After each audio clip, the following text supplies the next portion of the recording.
right, good evening, everybody. Gonna give a couple minutes for folks to trickle their way in, and we'll get started in just a few minutes. We're gonna be doing a learn to play Hex stream tonight. I'm not gonna be the traditional constructed decks that I play. I'm just gonna be doing an overview of Hex, why I play it, some of the core concepts of the game, some of the abilities in the game, some of the cards, and we'll try to wrap it all into one nice package for everybody.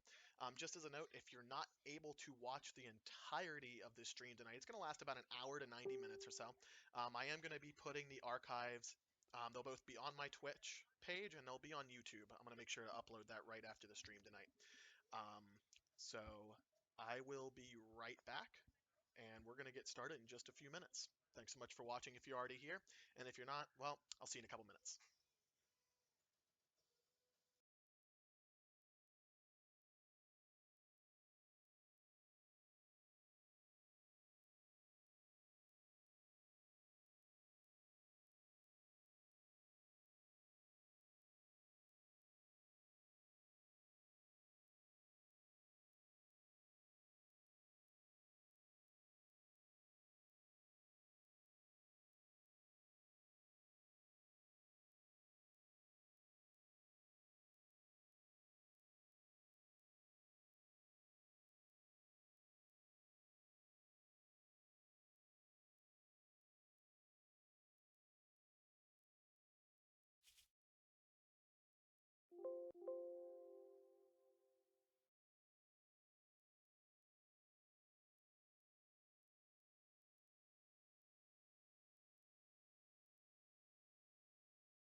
All right, folks, I'm going to do a quick sound check. I know some people said that they couldn't hear me that well. If you can hear me as I'm talking, um, just let me know that you're good. If not, tell me and I'll adjust my levels and then we'll get started.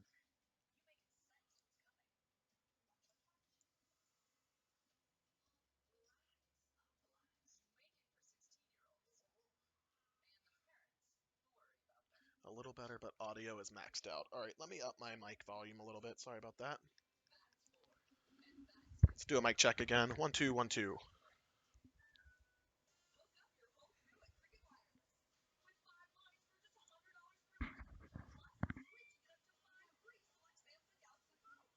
All right, awesome. If there are any issues during the stream, let me know. I'll make sure and fix it. I want to make sure everybody can hear me talking. But with that, it's about 8:05. Let's go ahead and get started, and I'm sure people will trickle in as we go rather. So first off, welcome to the stream. My name's Tom Davis. Mainly, I just play competitive Hex.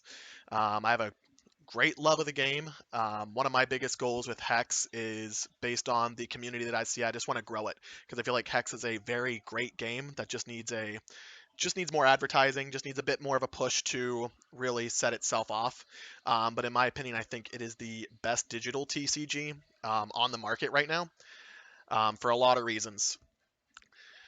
First off, you're probably wondering why I play Hex. Why should you play Hex or invest in Hex? Um, so to start, it has a great developer community. The folks that work at Hex Entertainment are passionate about the game. They talk to the community, they work with the community, and just a great group of folks over there. A great player community. Personally, I got hooked on the game by Jeff Hooglin. You may have heard of him. He's an all-around TCG player. He's been playing a lot more Hex recently. He got me into the game, and I know he's gotten a lot of other people into the game. But just in general, you might get the stigma that TCGs have a lot of toxicity around them. You hear like horror stories of like Magic tournaments, of like salty players at tournaments, whether you and in other digital games like let's say League of Legends or Overwatch. Um, there's just like this aura of fear about people just being just rude to you, and I haven't seen hardly any of that in Hex. There are a couple bad apples just from what you see when you play, but in general, the community is just it's very tight knit. We're here to help each other. I'm certainly here to help anybody who wants to get started with the game. And it's one of the best communities that I've ever been a part of. Beyond that, it's very budget friendly. If you've ever played another trading card game, for instance, Magic or Hearthstone, it can be really expensive to get into that upper echelon of real competitive play. Happy to say that's not the case with Hex. I know there are competitive decks that can run as cheap as 25 bucks and they can be upgraded from there. One of the main decks that I run right now I think is $60, and if you're coming from Magic and you hear the cost for $60 for an entire deck, you'd probably laugh at me. But it's true. I swear by it. I play that deck. It's great. And one of the other nice things about Hex is that it can be as free to play as you want. There is a great PvE and campaign area and the Frostring Arena that can really get you going without having to worry about playing against other human opponents, and it can get you some currency along the way to start building some of those decks.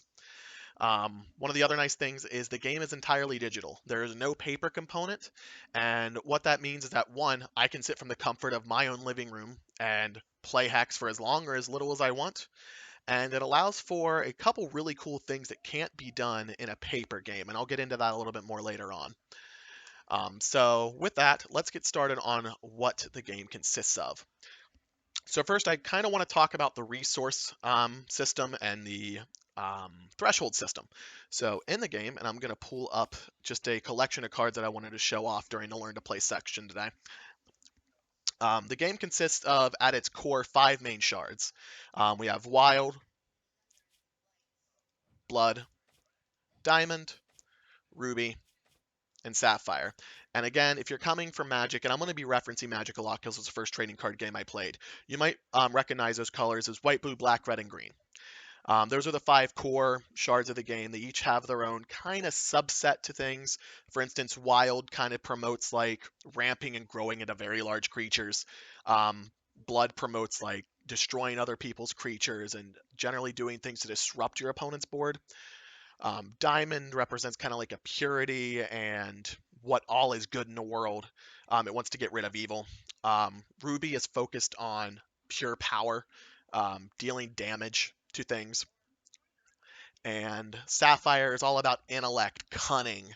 All your counter spells are going to be there. All of your effects that really help you draw cards, a lot of them are going to be centered around the Sapphire shard. So those are the 5 key shards of the game.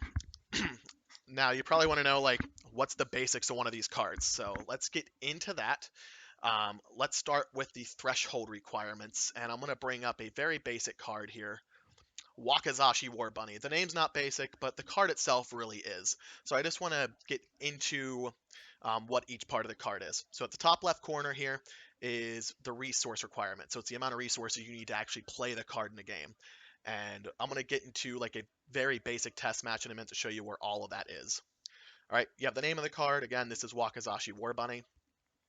You have the threshold requirement. So the threshold requirement means that throughout the entire game, you've had to have played one wild shard or one card that grants you a wild resource to be able to play this card at all. Some cards can have multiple threshold requirements. That's why there's a long bar here. And they can also have multiple shard requirements or color requirements. So for instance, you have a card like, let me see if I have a multicolor card here. Yeah, a card like Mad Progenitus. We can ignore the abilities for now. I'll get into them in a little bit. But you see this one has a wild and blood requirement. So you'd have to have played effects that would have granted you a wild and a blood shard. Now the nice thing about that is you don't have to have played one of them every turn. You don't have to tap the shard. Once you have it, it's there. What you're tapping or what you're using are the resources here. So I'm going to jump into a very quick game just to show you what the resource and threshold bar looks like, and then we'll move on from there. So let me get a legal deck, and we will very quickly battle with the opponent.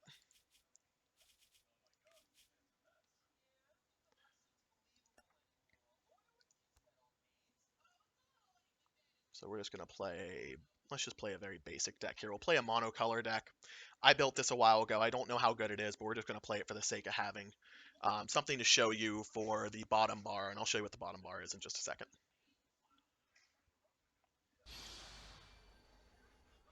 One of the nice things while I'm doing this, as you just saw, is that once you build a deck, you can practice it. Yeah, we're going to do a test deck against the AI. Yep. We're going to do a couple full games at the end of the stream, but I just kind of want to show really just the bottom bar here for the resource and threshold needs. So you see a hand here that has 5 different cards. Four of them all have just 1 diamond requirement, and 1 has 2 diamond requirements. All right, so I'm going to keep this hand. I'm going to play my diamond shard here. You need shards, obviously.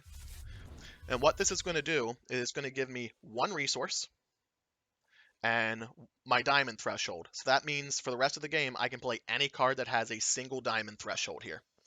All right. Once we move on in the game, we can play cards with more resources and such. So we're going to let the opponent play through their turn real quick.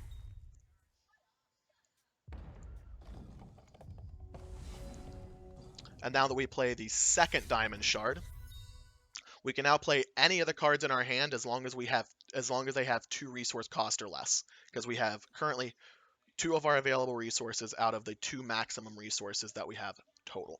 All right, so we could play a War Party Guide here, which is a pretty basic troop. It's a 2/1.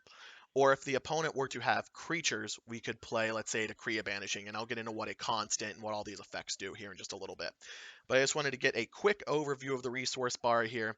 The other things that are here, it has all 5 thresholds. You can, if you have multiple threshold decks, you can see how many of each shard you have, or each threshold you have, how many of all of your resources you have, and the number of cards that are in your hand. All right, so I'm going to very quickly concede here. I just wanted to show you what the resource and threshold system looked like. And I lost to an AI. I'm awful. All right, so let's get back to our test cards here.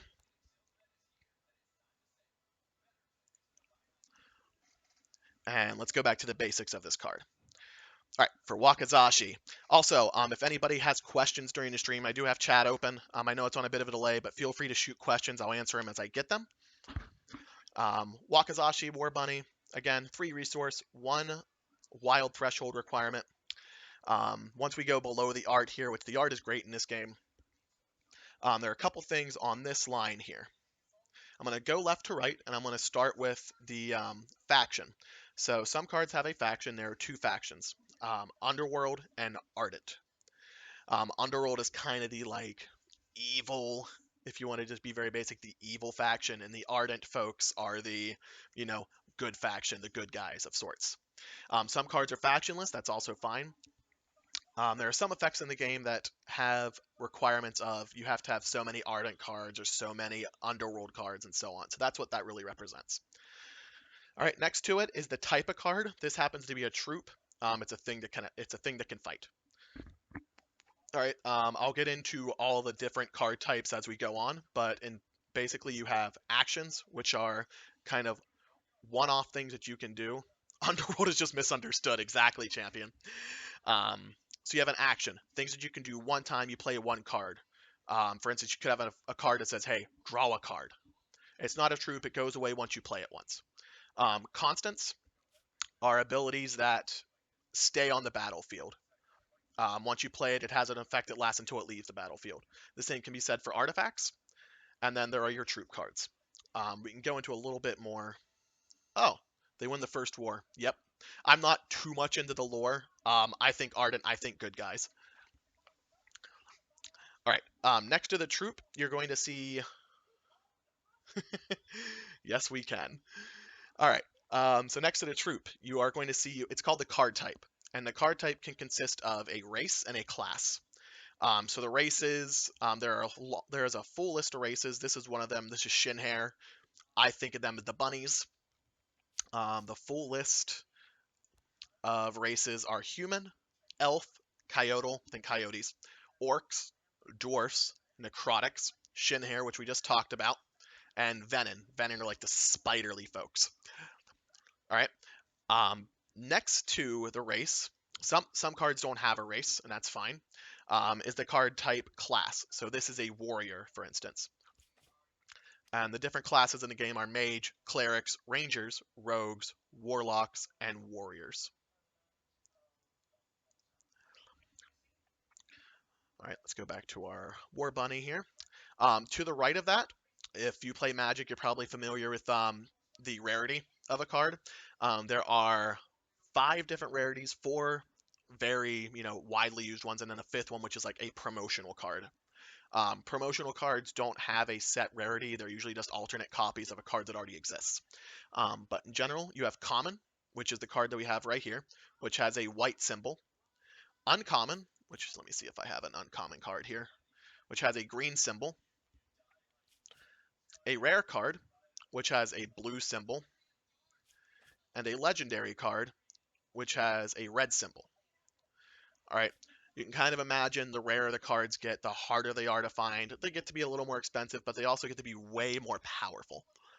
So generally, with increasing rarity, you get higher power attacks or higher power abilities. All right.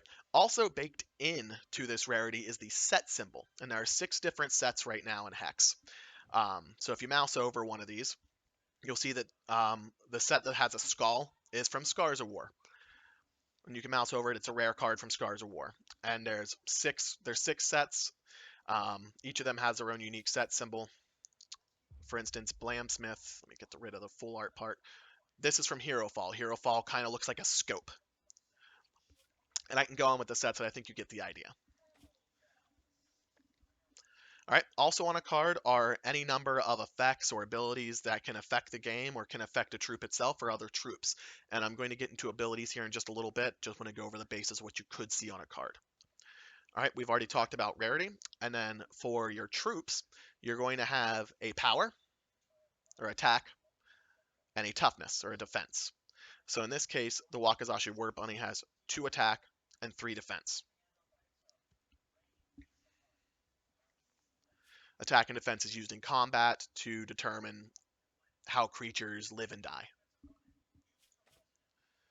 All right, so that's the bare bones basics of a hex card. They can certainly be more complex, but I just wanted to give you a very basic rundown of what you might see on a card. So just so we are all clear, this Learn to Play is not meant to make you a competitive player in 90 minutes. It's meant to give the basics of the game so that you can jump in and start to explore all of the intricacies of Hex. And it's a fairly complex game as far as TCGs are concerned. You can do things during your opponent's turn, they can do things during your turn, and so on. Effects can be stacked, effects can be on top of one another. You can have multiple effects on a single card. This game, or this Learn to Play, isn't designed to make you a master of the game. Of course, to be like really good or really competitive, however you want to play this game, you have to practice. But hopefully this will give you a good overview of what to expect. All right, so I'm going to go over the different types of cards now. And if you have any questions, I'm looking at chat. And after we go over the types of cards, we're going to do our first raffle of the night. So I want to give a huge shout out to Corey Jones. Corey Jones basically runs Hex. If you're familiar with Hex, you certainly know the name. He was nice enough to donate 10 packs of Scars of War for tonight's Learn to Play. So throughout the night, I'm going to be giving away packs. If you see on the stream, there is something in the bottom right that says exclamation point raffle in chat for raffles. All you have to do is type exclamation point raffle into the chat and you will be registered to win a free pack of Scars of War. I'll be doing raffles throughout the night. It's kind of a thank you for watching. Definitely appreciate it. All right, so let's go into the different card types. So first I'm going to start with our very basic shards that you need to play the game. And these are called resources. All right, so there are 3 different types of resources that I know of. The 3 basic ones you might see in a match. All right, you have your 1 shard resources. These are basic. You can have as many of them in a deck as you want. What the 1/1 means is the 1 on the left side means you get this resource immediately to use to cast your troops and such. All right. The 1 over here is the maximum number of resources it will allow. So this number is almost always 1. All right, this says you gain a wild threshold and you gain a charge. I'll get the charges when we talk about champions here in a little bit. Again, there are the 5 basic shards here. You can have any of them in your deck as you want. This deck, I'm playing 5 of each just to fill out a 60.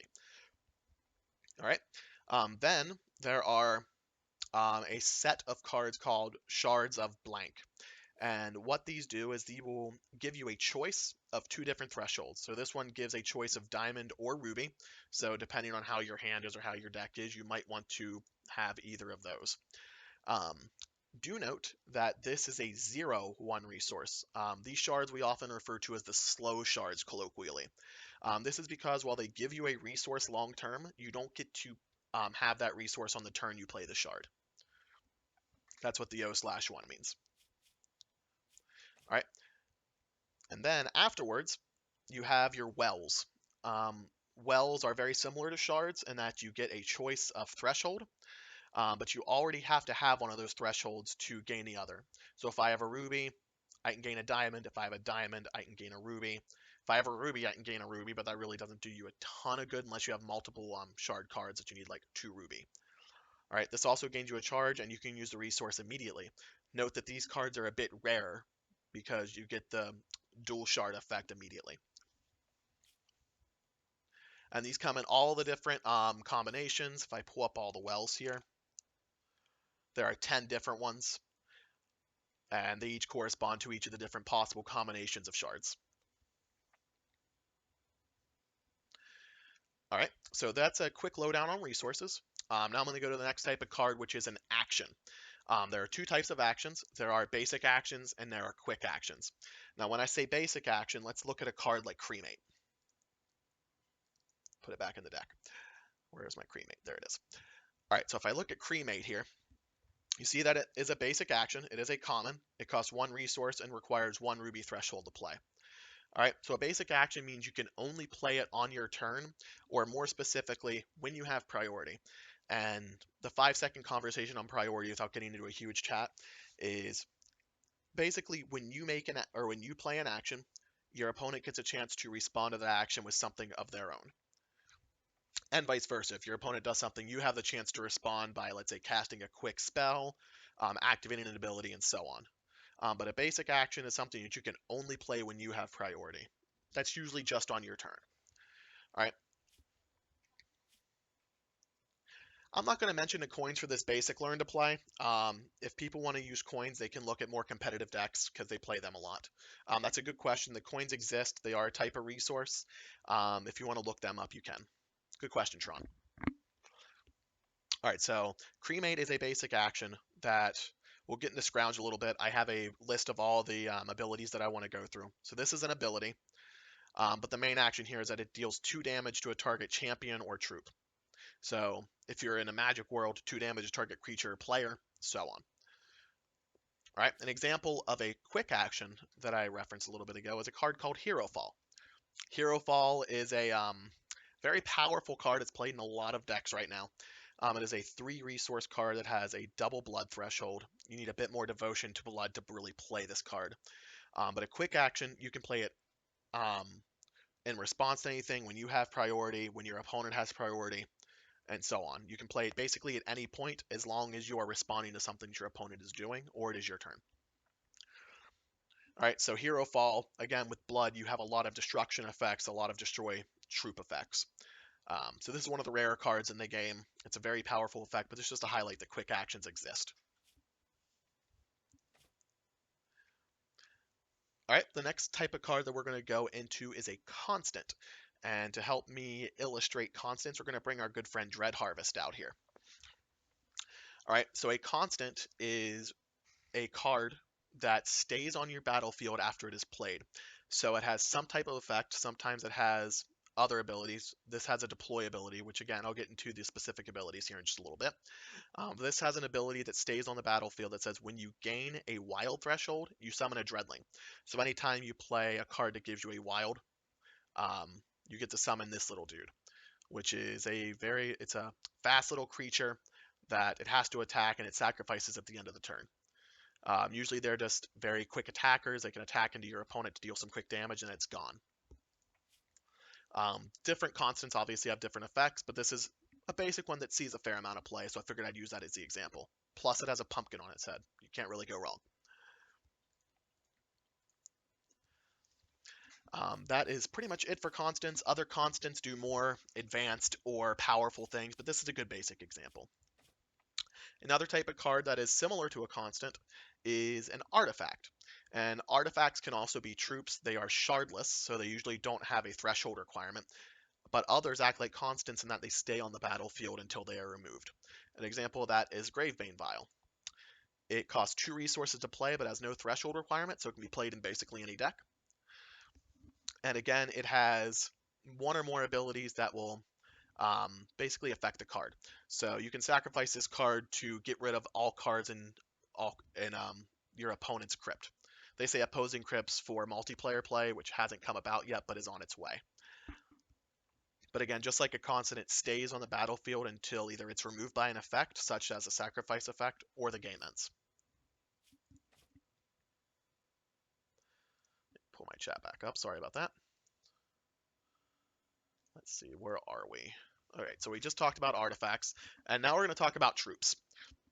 Um, so troops in this game vary wildly, no pun intended, um, in what you can do with them. So troops are your attacking bodies. It's your army of sorts.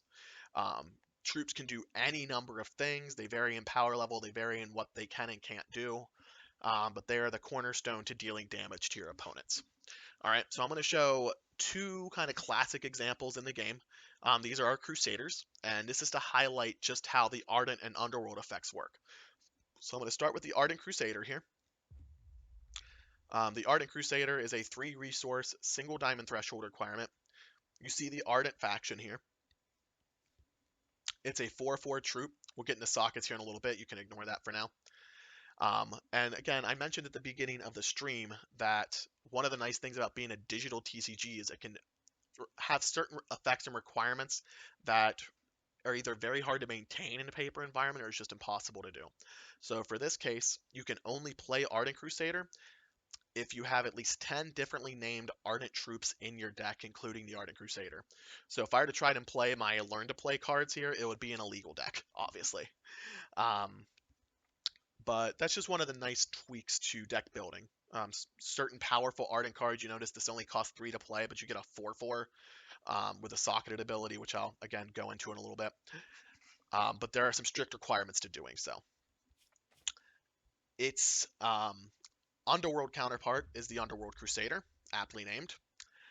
You'll see the Ardent faction symbol here, and this also has the ability that you can only play this in your deck if it contains at least 10 differently named Underworld troops. Makes sense. They're kind of like the yin and yang of one another. All right, so that's a quick rundown on all the different types of cards in Hex. So what I'm going to do right now, we're going to do a quick giveaway. So if you haven't typed in that exclamation point raffle like you're about to see me do in stream, type exclamation point raffle, get yourself a free Scars of War pack. You need to have the Hex client to do this. If you don't have Hex right now, what I'm going to do for tonight's stream is I'm going to take note of everybody who wins as long as they let me know. And if you choose to download Hex, I will make sure and get you your pack. If you're not interested in downloading Hex, just let me know. I'll give it to the next person. I'm going to give you about, let's say, 1 minute or so to do that. I'm going to step out and get a quick drink, and then we'll give away that pack, and we'll keep going with our tutorial.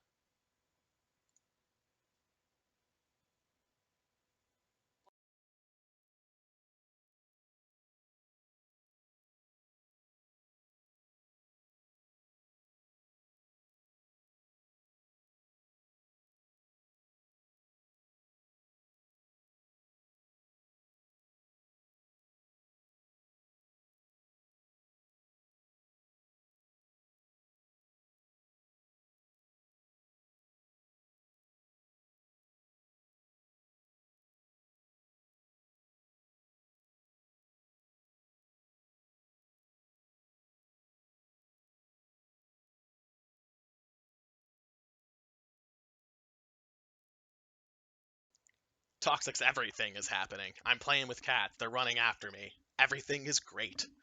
Also, we're giving away some free packs. So this first raffle is going to be for 2 packs of Scars of War. The winner is going to get 2 packs of their choice. Well, not of their choice. It's going to be 2 Scars of War packs. Give about another 20 seconds or so to do that. It looks like we have about 6 people in there right now.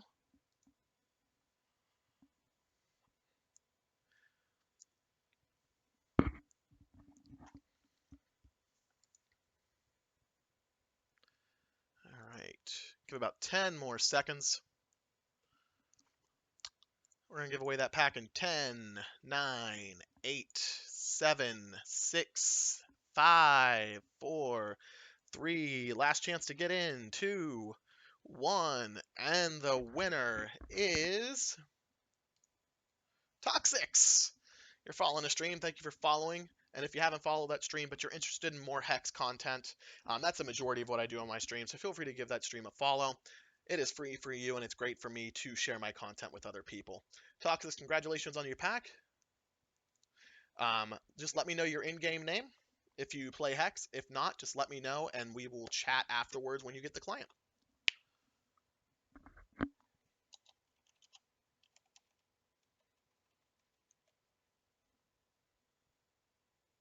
Face Spooderman. All right, so let me get you those packs real quick. Congratulations, Toxics. And stay tuned, there's going to be plenty more of those tonight.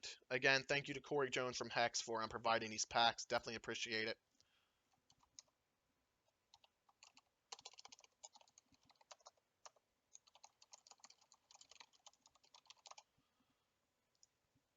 And I'm gonna talk quickly about the in-game mail system towards the end of the game. But this is again one of the really nice things I like is that you can just send people mail in packs, packs, currency, anything like that, just on the fly, and they don't need to be there. All right, Toxics, those packs are on your way. Thanks for watching the stream. Definitely appreciate it tonight. All right, let's keep going with our tutorial here, folks. We're going to go into a discussion on champions now. So you probably notice on the right side of the screen, you see some lady with what looks like a staff or a sword, and it has some name, Marshal Josephina or something. These are considered the champions of the game. The champion is a complement to your deck. Each has a special ability that can affect the game in some way. And this is where we're going to get into discussion of gain a charge that we talked about a little earlier with the shards. Gain a charge right there. All right, so let's talk about each champion. So I'm going to bring up the list of champions here, and there are a lot of them.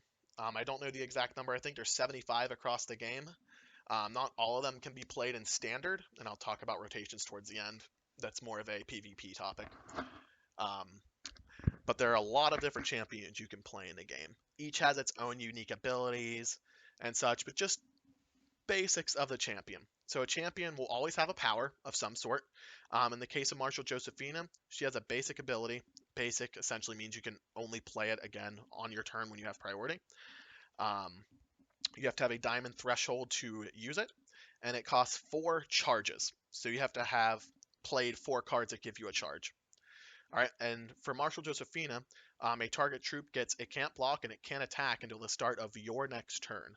So Marshal Josephina is really good at kind of letting you push that last bit of damage through, or if you really don't want something powerful from your opponent to attack, you can keep it from doing so. There are other champions, obviously, in the game. Each has their own different life totals and such. Marshal Josephina starts at 25 life. It takes a little longer to get going, but the high life total means you don't get killed immediately by decks such as burn decks that just try to deal as much damage to you as quickly as possible. You can only see a bit of that area hidden behind you, FYI. Oh, hold on a second. If that's the case. It looks like you can see everything there. Oh, you can only see a bit of her head. Okay, that makes sense. I'm sorry about that. All right. So there are many different champions to choose from. If you're looking for a more burn-centric champion, you have Angus the Arsonist here. You only start with 17 life, so you have to be careful. But it has a basic ability that you need 2 ruby threshold. It costs 4 charges. You'll 3 damage to the opposing champion. So if your goal is to just burn them out as quick as you can, this is a good champion to choose from. And I can go through the rest of the list. You'll notice some of the champions here have threshold requirements. And they're all listed next to the champion. Some of them don't, such as Ivan's Lagpot. It's played in a number of decks. It's very strong. And you can see each has their own life totals, and if you click on each one, you can see all their unique abilities.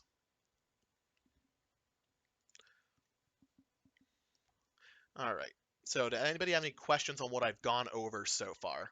I'm going to pause for just a second, make sure that there are no questions, and I want to move on to the next topic, which is going to be sockets. Any questions on basics of a card, types of cards, or champions thus far? I am all ears.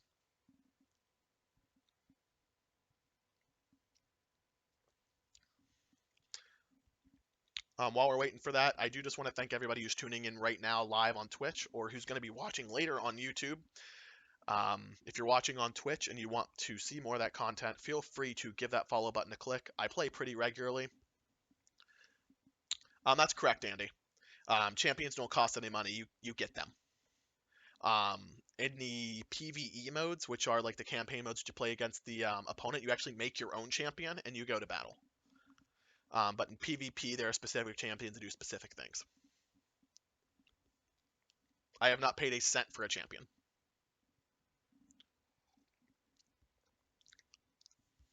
Yeah, while we're waiting for more questions, again, thank you for watching. Feel free to give that follow button a click. In order to win raffles on my stream, just follow the stream. It's easier to do. You get to see anytime I go online. Below the stream, there are links to my Hex decks that I share with folks. There's a link to my Twitter where you can get all the updates of when I'm going to go live before I do, which is kind of nice. And there's some neat little donation stuff which you can read about Extra Life. All right, not seeing any more questions. Feel free to chime in as you have them. I'll stop and answer them as we go. And we are going to move on to sockets and gems. So you might notice here with our Learn to Play collection that a couple of these cards have these shiny little dots here. Some have more than one shiny little dot, such as our Rooney or Hierophant. So this indicates a card that can be socketed. And when I say socketed, if I bring up the, let's bring up an example card here. Let's bring up our Ardent Crusader. You know what the Ardent Crusader is. All right, you'll see the word socketable and then the word either major or minor. And you'll notice here on the right side there are minor gems and there are major gems. All right, and you can, for this specific card, have one minor socket attached to it. Armies of Mordor with a new follow. Thank you so much, mate. Hope you're enjoying the Learn to Play tonight. Looking forward to seeing on stream more. All right, so back to socketable minors. Depending on the type of champion you're playing, the type of deck you're playing, you can have any color socket here or gem. It doesn't have to match the threshold. So if I wanted to play an Ardent Crusader with speed, I could attach it. I could attach the minor Blood Orb of Frenzy here. And it'll turn purple because it's a blood gem. And you notice that it is obviously equipped. All right, there are minor and major gems across all the different shards. What I commonly play with my Ardent Crusader is a minor Diamond of Wind, which says that when it attacks, it gets flight this turn. So it doesn't have flight permanently, but when you choose to attack with it, it gains flight. Which, if you don't know what flight is, again, I'm going to be going into all of those abilities towards the end of the stream. All right, there are also major shards, or major sockets rather. So if we go to our Rooney or Hierophant here, you'll see that it has a socketable minor and a socketable major. All right, so going back to this gem list, you can choose one major and one minor shard from the list. They can be the same threshold, they can be different. What I see a lot with Rooney or Hierophant is that it tends to like get a Blood Orb of Intimidation, which couples very well with its effect. It says when another troop enters play, this gets a permanent attack and a permanent defense. This minor Blood Orb says that it can't be blocked by troops with attack less than its troops' attack. So they kind of work well together. And if I wanted to play a major gem or an orb is what they're called, we could do like a major wild orb of cultivation, where you gain a permanent resource that can be used immediately whenever it attacks. So this will turn green and purple, which indicates you have a wild and a blood shard or gem equipped. And that's pretty much sockets in a nutshell. They give a nice extra bonus to your troops. Um, and it gives you different effects where you can customize your cards a bit more. This is one of those things, again, that is real different than a paper game. Um, you really can't put shards on there, or you wouldn't be able to socket cards in a paper game easily. And one of the other nice things that a lot of newer players don't realize is you can change these gems in between games. So generally games are best 2 out of 3 and you get the chance to add reserve cards and such. So if you wanted to change gems in between games, say you wanted to start creating random troops instead of ramping, the ramp's not helping you a whole much. You can change it on the fly during your sideboard. You just have to click this and it puts the different one in there. Makes a nice little sound when you do it too. But those are sockets in a nutshell. A couple notes about sockets. You can have a maximum of 4 of each gem in a deck. So I can only play, let's say, 4 major Wild Orbs of Conjuration throughout my deck. Can't play more than that. And the sockets go beyond troops. They can be played on other types of cards as well, mainly your constants. So there is a card in the game that's very popular, much to the chagrin of many, called Zoras Rectory. Zoras Rectory, at its base, is a constant which, at basic speed, you can spend 3 of your resources to summon a Dreadling, and it gets all the socketed powers of whatever you give this thing. So let's say for the Zoras Rectory, I wanted to give the major Wild Orb of Cultivation. So my Dreadling, when it's summoned, will get this ability. So even though it might die in an attack, it has to attack anyway because it's a Dreadling. But anytime it attacks, you'll get 1 resource that you can use for the rest of the game. And since it's not a one-shot ability, which I'll get to later, you can activate it many times on your turn as long as you have enough resources to do so. If that makes sense for everybody, we can move on. Otherwise, feel free to ask questions.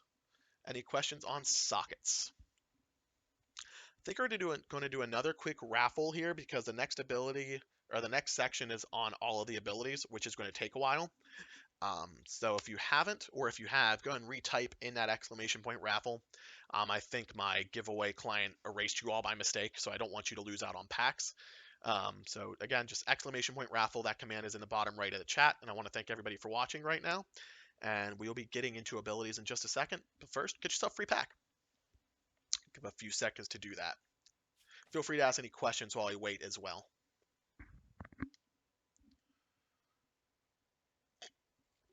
Toxics, if you win again, I will probably give it to the next person. Just going to let you know.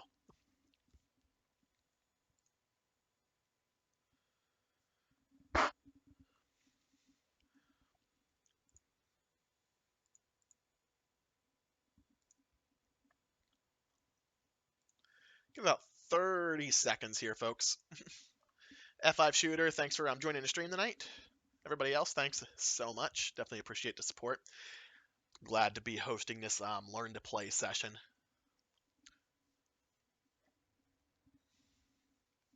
Again, I'm open to questions. For those just tuning in, welcome. My name's Tom Davis. I play competitive Hex. I like teaching people the game because it's a great community of folks and it's a great game to get into. You don't have to travel. You can sit at this very comfy chair. You can watch your cats, not rats. You can watch your cats run around and fight each other all day. You can listen to music, all of that fun stuff. We have a new follower, and that is F5 Shooter. Thanks for the follow, mate. Hope you're enjoying the stream tonight, man. All right, give about 10 more seconds here for this raffle. See how many people we have in there right now. We have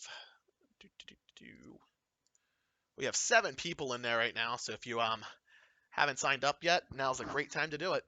We're gonna give it away in 10, 9, 8, 7, 6, 5, 4, 3, 2, 1, and the winner is Griffin Bruce. Thanks for following already, mate. Definitely appreciate that you're watching, and congrats on winning yourself a free pack. So let me know your in-game name, and we'll give you that pack. Keep saying pack. It's going to be 2 packs. Oh, Nephilim. Okay. I keep forgetting that you're in-game. My apologies. I talk to you a lot.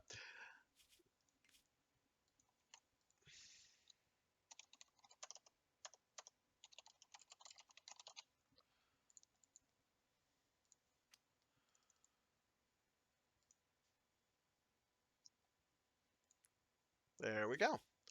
Congratulations, Griffin. And now we're going to move on to probably the most, I'll say, complex part of Hex, and that's all the different abilities that your cards can have. All right, so I have some of these examples here, each of which has one of the abilities that I'm going to go over. If I miss something and you're comfortable with Hex, shout it out. I'm going to try and get through all the stuff that I think is common, but I might miss something. Feel free to let me know. All right, so a couple key things about abilities before we go into specifics. Um, Cards, constants, troops can have multiple abilities, and even some of the same ability. They can stack. Certain abilities stack, certain abilities don't. Um, some abilities are what's called one-shot effects, such as, let me bring up Elder of Lost Ages here. So this has a one-shot effect, which means once you use the ability once, it's gone. You don't get to use it again. So this one in particular, whenever it dies, it gets to be put back into play. That doesn't happen every time it comes into play. You get to do it one time. All right, and there are, again, basic abilities, which you can only use on your turn when you have priority. And there are abilities that you can use really at any point during a turn, as long as like you're responding to an opponent's spell or ability. All right, so let's go ahead and get into some of these abilities. We're going to start with the most basic, in my opinion, which is deploy. When I say deploy, what I really mean, and if you click on a card in Hex and it has an ability, it will show it on the left side here. So this happens when a troop or a card enters play. This happens with troops as well as artifacts and constants. Um, so basically, everything that happens after the word deploy will happen whenever it enters play. So for Crocosaur, when it enters play, when it's deployed, you can have it battle 2 target opposing troops. So you can have your Crocosaur deal 5 damage to 2 target opposing troops. So you have to pick 2 troops. You can't pick 1. There has to be 2 for it. But it will deal 5 damage to each of them, and those creatures will deal damage equal to its current attack to the Crocosaur against its defense. So it could die, but it's a very good way to get a very quick like, pseudo board wipe or a pseudo destruction effect. All right, the next ability I want to go over is Prophecy, and you'll often see this ability Prophecy coupled with the word deploy. And a great example of the Prophecy ability is Thunderfield Seer. All right, Thunderfield Seer has a Prophecy deploy ability that says the next action in your deck, and that's the core of Prophecy. So the next action or the next type of card in your deck gets a certain ability. So in this case, it affects actions in the deck. So the next action in your deck will get the added ability of drawing a card. So again, this is something that you can only really do in the digital space. It adds text to a card that otherwise wouldn't have it. And whatever the luck of the draw is, whatever the next action in your deck is draw a card. So if I have a Hero Fall that's next, I can cast the Hero Fall, destroy a creature, and then draw a card on top of it. If you have questions on Prophecy, let me know. It's not always draw a card. There are some Prophecy effects that say you get to copy the ability, or you get to put an extra copy of it in your hand, things like that. All right, the next ability I want to go over is Lethal. And for the Magic players, you're going to know this as Death Touch. All right, so an example of this is the Exarch of the Egg. You'll also notice that the abilities in this game are generally in green. So lethal means that any amount of damage that this deals to a troop is lethal. So it might only have one attack on the surface, but that one attack is enough to kill any creature.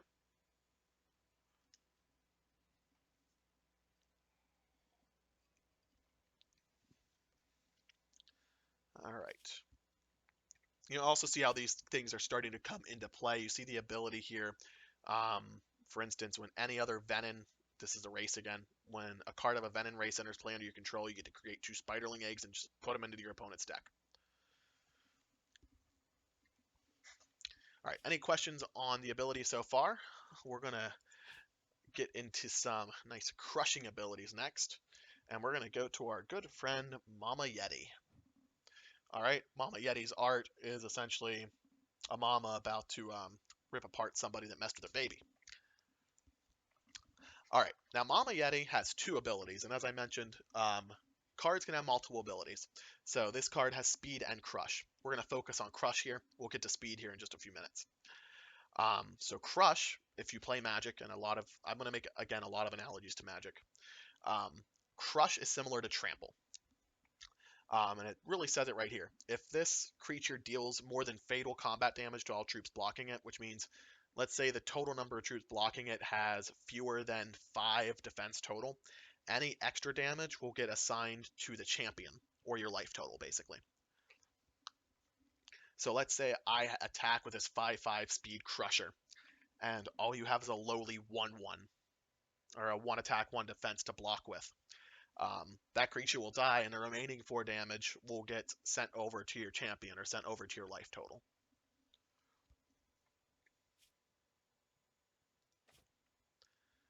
Alright, moving on, we're going to talk about Swift Strike next. For the Magic folks, you're going to find this ability to be very similar, if not exactly similar, to First Strike. Alright, so Swift Strike means it will deal its combat damage before any troops that don't have Swift Strike. So you can think of it as 2 different parts of combat. Your Swift Strike combat, where any Swift Strike troops will do damage to one another or to other champions, and then your secondary combat phase where normal damage would happen. So a Swift Strike troop has the advantage of dealing its damage first. So if you're attacking your War Party Guide here, which has 2 attack, into a defending creature, which chooses to block, that has 2 toughness, but let's say 3 attack, even though it has that 3 attack, your War Party Guide won't die. The reason being that your opponent's card doesn't have Swift Strike, so the 2 damage will kill the creature before it has a chance to fight back. Pretty important, if you have a Swift Strike troop attacking and a Swift Strike troop blocking, they still deal the damage at the same time. So it's not like one after the other, that's still simultaneous. All right, next ability I want to talk about is Flight, and you heard me talk about Flight a couple times during the stream. We're going to get into it now. So we're going to have our good friend Silver Talon Adjudicator here help me out.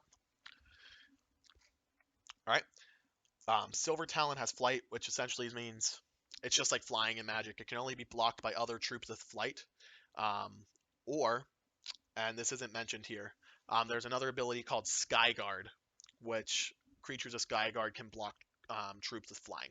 If that makes sense. I'll show an example of Skyguard, I think next. Yeah. So essentially Flight, you get to fly over your ground-based troops. All right, so I'm going to talk about Skyguard here real quick. And we're going to get one of the most adorable evil squirrels ever here. It's our Flufftail Cloud Killer. It's a fire-breathing squirrel. What's not to love? Tim Lagore, thanks for tuning in tonight. All right, so this has Skyguard. This can block as though it had Flight. So Skyguard is in Magic speak, reach.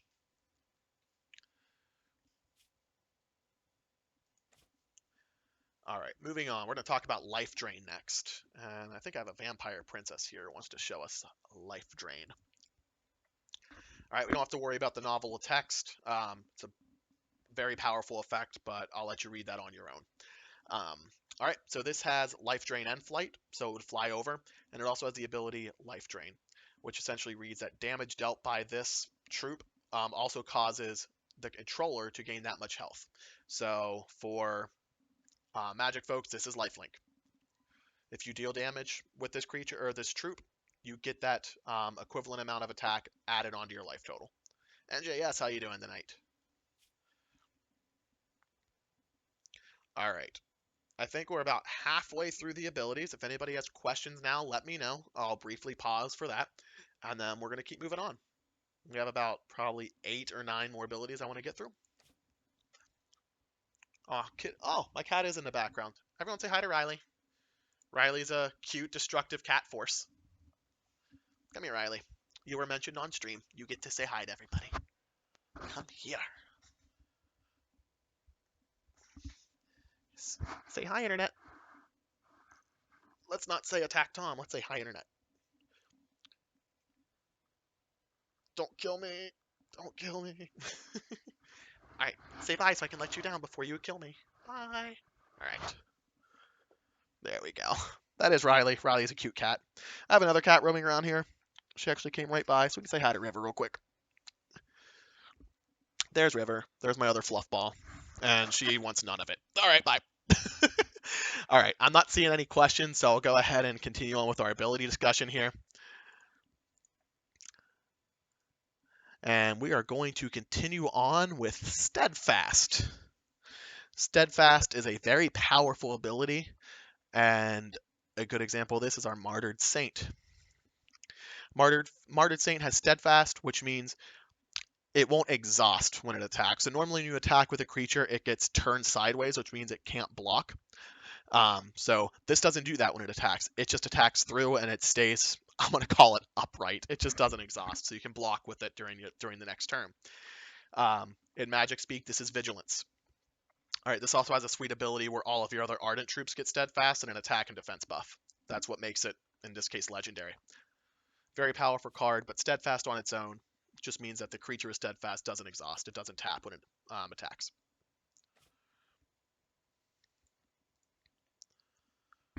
All right. The next ability, which is kind of new to the game, is Mobilize. And Mobilize is one of those abilities that stacks of sorts. You can have cards with multiple words of Mobilize on it. And a good example of that is Consult the Talon. Right? This has Mobilize 3 times. So for instance, this card, the Mobilize action in and of itself, means when you play this, you can also choose to exhaust a troop you control. Oh, it's all good. Andy, I'll have it on YouTube if you want to watch more. Thanks for tuning in, man. All right, so Mobilize, when you play this, you can also choose to exhaust a troop you control. And if you do that, you get to pay 2 less resources or 2 fewer resources to play the card. And Consult the Talon has 3 instances of this ability. So you notice it costs 7 resources normally. So you can choose to play 7 resources and draw your 3 cards. Or you could choose to tap up to 3 creatures, or troops rather. And for each of the troops that you choose to tap, it reduces the cost by 2. So if you tapped 3 of your troops, you'd only have to pay 1 resource to play this card, if that makes sense. If you have any questions on Mobilize, let me know. It is a new ability, Scars of War. It is a very powerful ability, kind of understated. Being able to tap 3 troops and paying 1 resource to draw 3 cards is extremely powerful.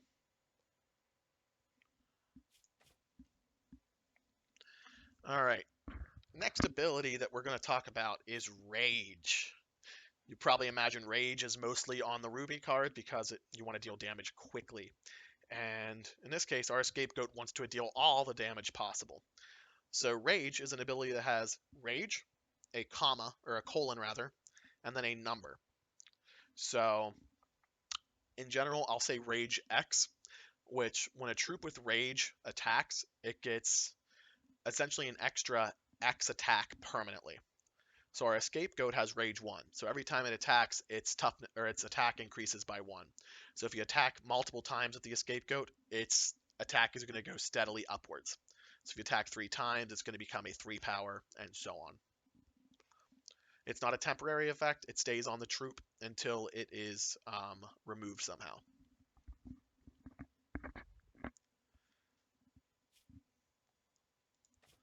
All right. We've seen the word speed a few times. Speed is essentially haste. Speed means that you can attack the same turn you play the troop.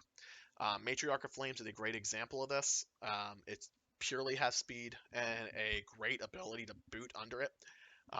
But speed's a pretty simple ability to learn. When you play the troop, you get to attack with it at the same time. All right. We're going to go to a bit of a more complex ability here, but I don't think it's too hard to explain, and that's going to be Scrounge. Scrounge is an ability that has been made popular in a current competitive meta because it's basically the backbone of one of the most powerful decks in the format right now. Death Seeker is kind of a quintessential Scrounge card because it has not just one Scrounge ability, but 2.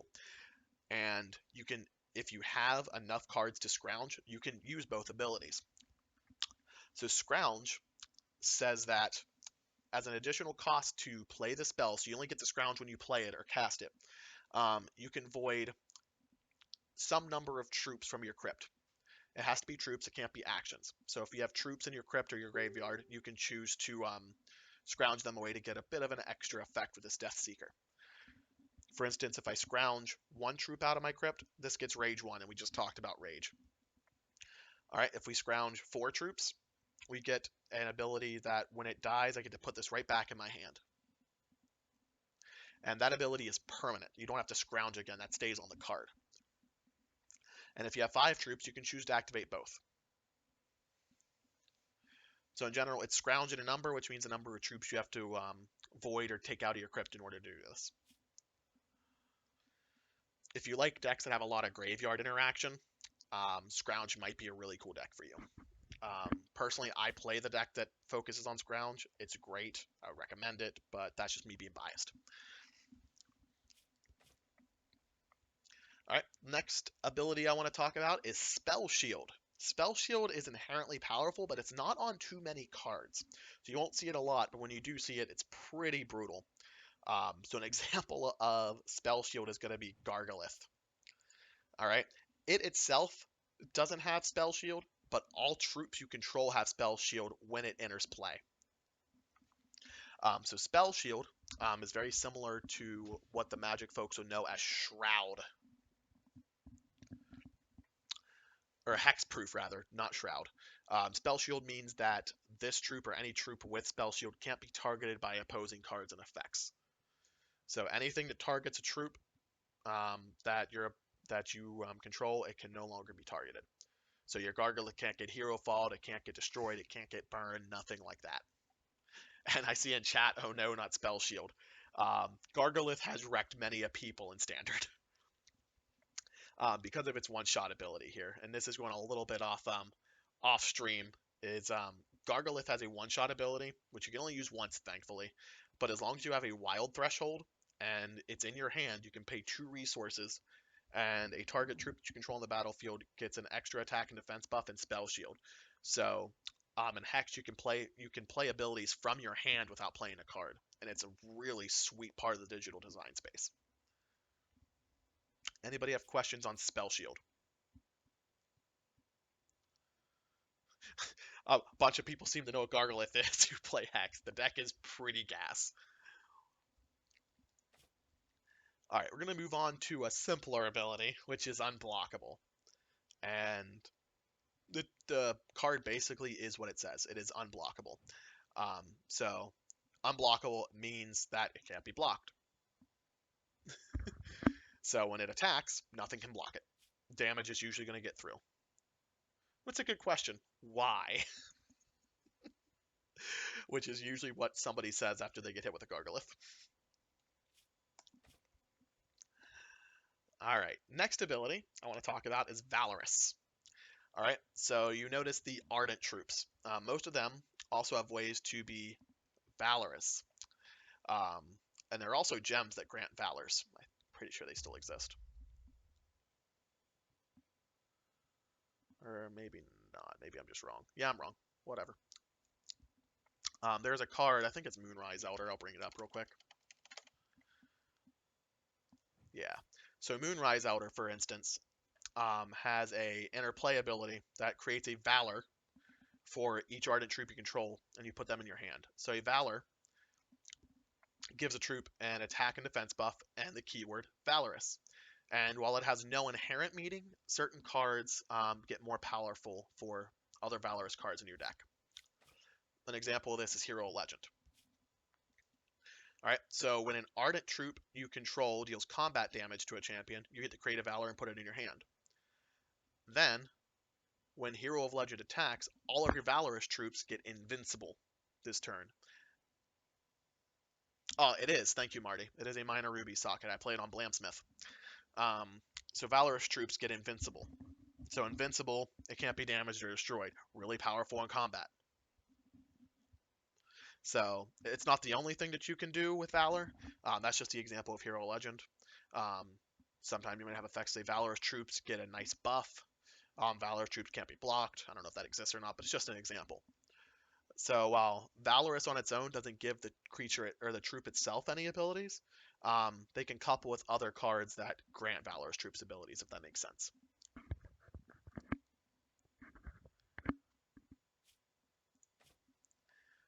All right. Next ability, which is one of my favorite things about Hex and one of my favorite things about digital card games in general, especially Hex. I think it's the only game that has it, is the ability Conscript. All right, so Conscript is an ability that literally creates a troop and puts it into your hand. The thresholds of that conscripted troop, again, the thresholds is this, become equal to the thresholds of the card that created it. So if I play a Mad Progenitus and conscript a troop, its threshold will be Wild Blood. All right, so Mad Progenitus, for example, costs 2 resources to do, but you get to conscript an Underworld troop with cost 3. So of the entire game, it will make a random Underworld troop that costs 3 resources to play and put it into your hand. There are different conscript abilities. Sometimes it'll say conscript a troop with cost 1, with cost 4, and so on. But conscript is a very powerful ability that a lot of people literally won't see coming. Somebody tweeted me. Hello, Twitters. All right. If anybody has questions about conscript, let me know. I know it's one of the harder abilities to understand, but it's also one of the most inherently powerful. All right. I have 2 more abilities I want to go over. The first of which is Shift. All right, and I think the quintessential Shift card in this game is High Infinitrix, because it has 3 Shift abilities. All right, so Shift is a basic ability. It is also a one-shot ability, so you only get to do it once. So in this case, it's Shift 1 resource cost. It can be like Shift 2, etc. But Shift on its own means that a target troop you control gets this power, and any other effects that are there. So I can pay 1 to shift flight in a attack defense buff. I can pay 1 to bring steadfast. I can pay 1 to bring life drain. And you can pay multiple times a turn for as many shift abilities as you have.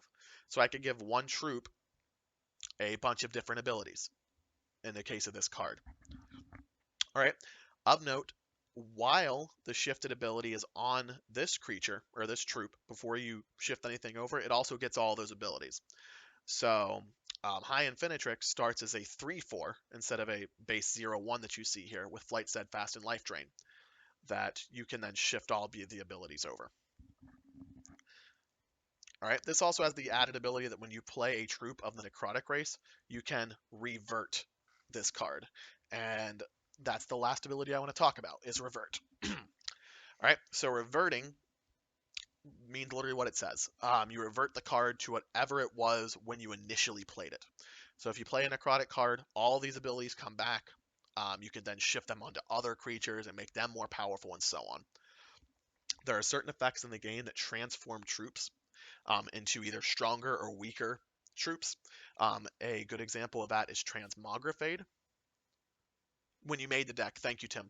That's a very good distinction. Yep, when it was created, when you played it, when you made, or not when I played it, when you made the deck.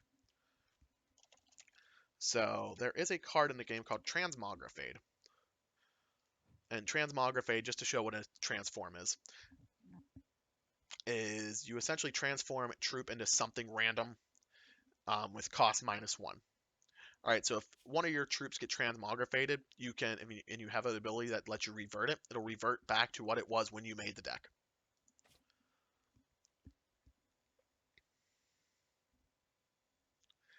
All right, so that is the base abilities in the game.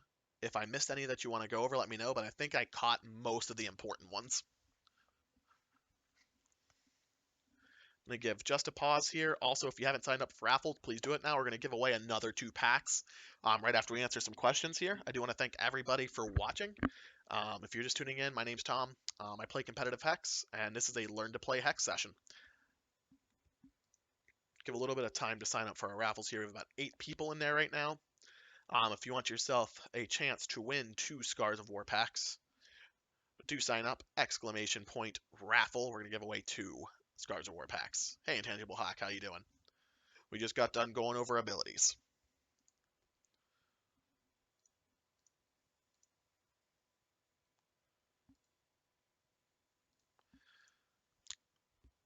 Sorry for the bit of silence in between everything here. I chose not to play any music tonight, just to make sure you all could hear me and not to warn any distractions.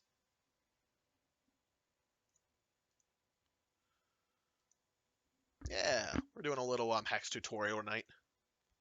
Did I do Death Cry? I can do Death Cry. Sure, let me do Death Cry. That's a very good example. All right, we'll go back to Elder Lost Ages here. Um, Death Cry is an ability that will happen whenever the troop that has Death Cry dies. So in the case of Elder Lost Ages, the first time this Elder Lost Ages dies, you'll get to put it right back into play. It won't have this ability again, but when it dies the first time, that happens. Usually Death Cry will be on the card permanently. This is just a kind of weird example, one that isn't. But if you see the word Death Cry, something will happen when that creature goes into the crypt. There is a difference between going into a crypt and being voided. Voided for the Magic folks is exiling. It doesn't go into a crypt. Nothing that would execute from Death Cry would happen.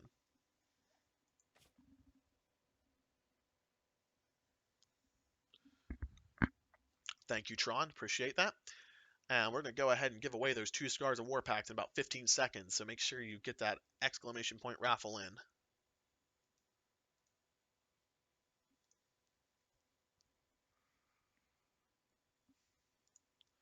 All right, we're going to give away in 10, 9, 8, 7, 6, 5, 4, 3, 2, 1.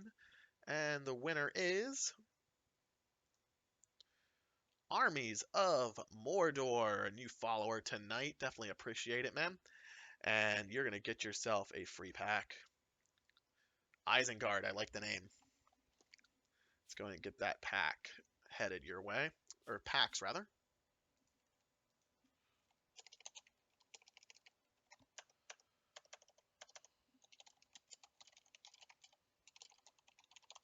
Do want to give a shout out while I'm doing this once again to Corey Jones of Hex Entertainment. He basically runs Hex.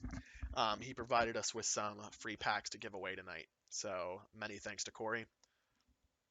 Just one more example of how the Hex community is great.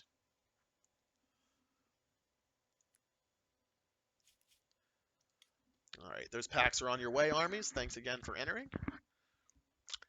Any other questions? Good question from Tron about Death Cry.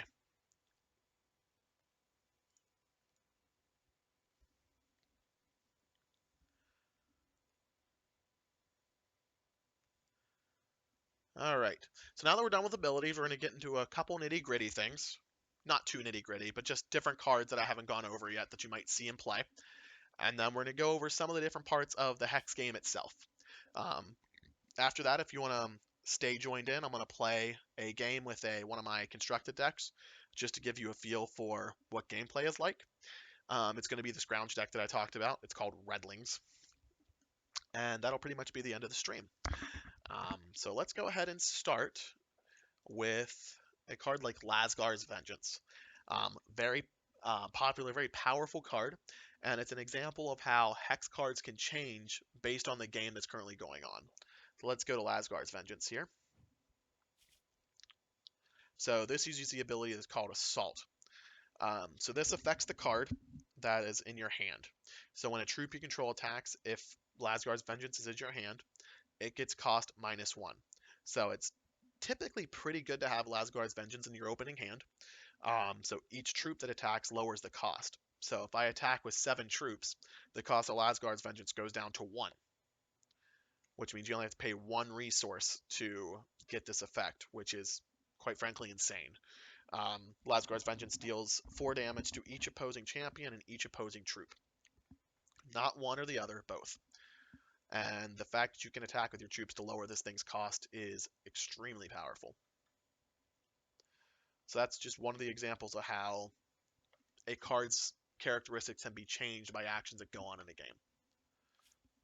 All right, one other type of card in a game is one that can make you sacrifice creatures, make you it can adjust your resource counts, it can adjust your life, and so on.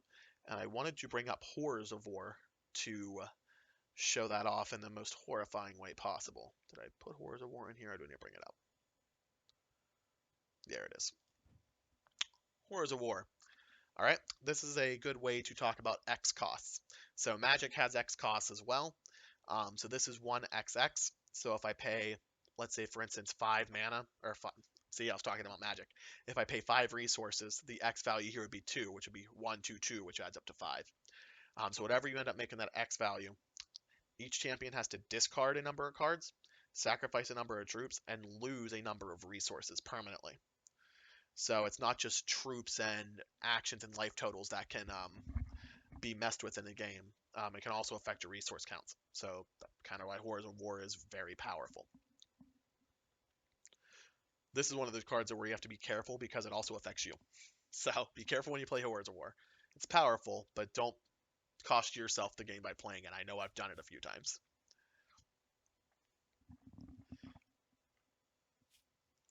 All right, I quickly want to go over deck building requirements again. I brought up an Underworld Crusader before, but I want to highlight once again that certain cards can only be placed in your deck if you meet certain conditions of your deck. So in this case of the Crusaders, you have to have 10 differently named Ardent or Underworld troops in the case of Underworld Crusader. And it does include it, but certain cards have deck building restraints. One of those is Mama Yeti. Mama Yeti has the deck building restraint that says you can include 1 copy of Mama Yeti for every copy of Baby Yeti. A baby can't play without its mama, or a mama needs a baby.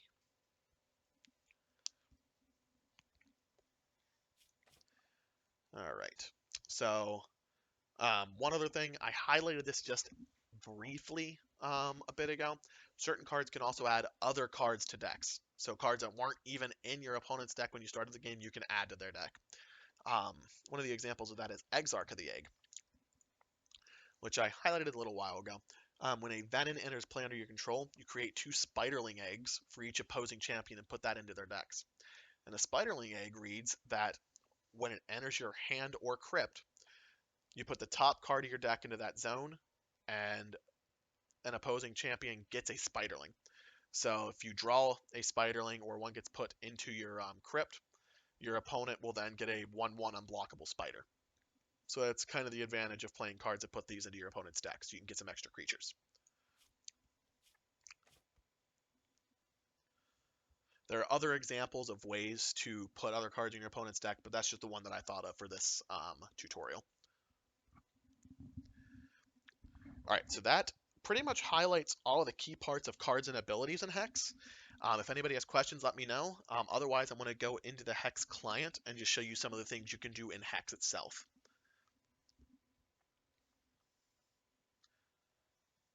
I'm going to go ahead and start that now. I'm going to talk about the different game modes in Hex.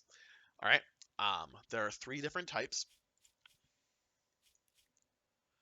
And if I go into the battlegrounds here, you get to do, I'm going to start with drafts. So drafts, much like Magic again, are essentially 3 packs of various sets depending on what type of draft you enter. There are 8 people, with each of them has 3 packs. You open each pack, you pick a card, and you pass it around like a snake. So you look at your pack, pick a card, pass it, pick a card, pass it, and so on. So you're going to draft 3 packs and then build a minimum 40 card deck using shards that you can play. All right, so if you don't want to pay a ton of money for constructed, not even a ton of money, it's quite budget friendly, but if you don't want to pay to have that constructed deck, you can choose to draft, and you get to keep all the cards that you draft.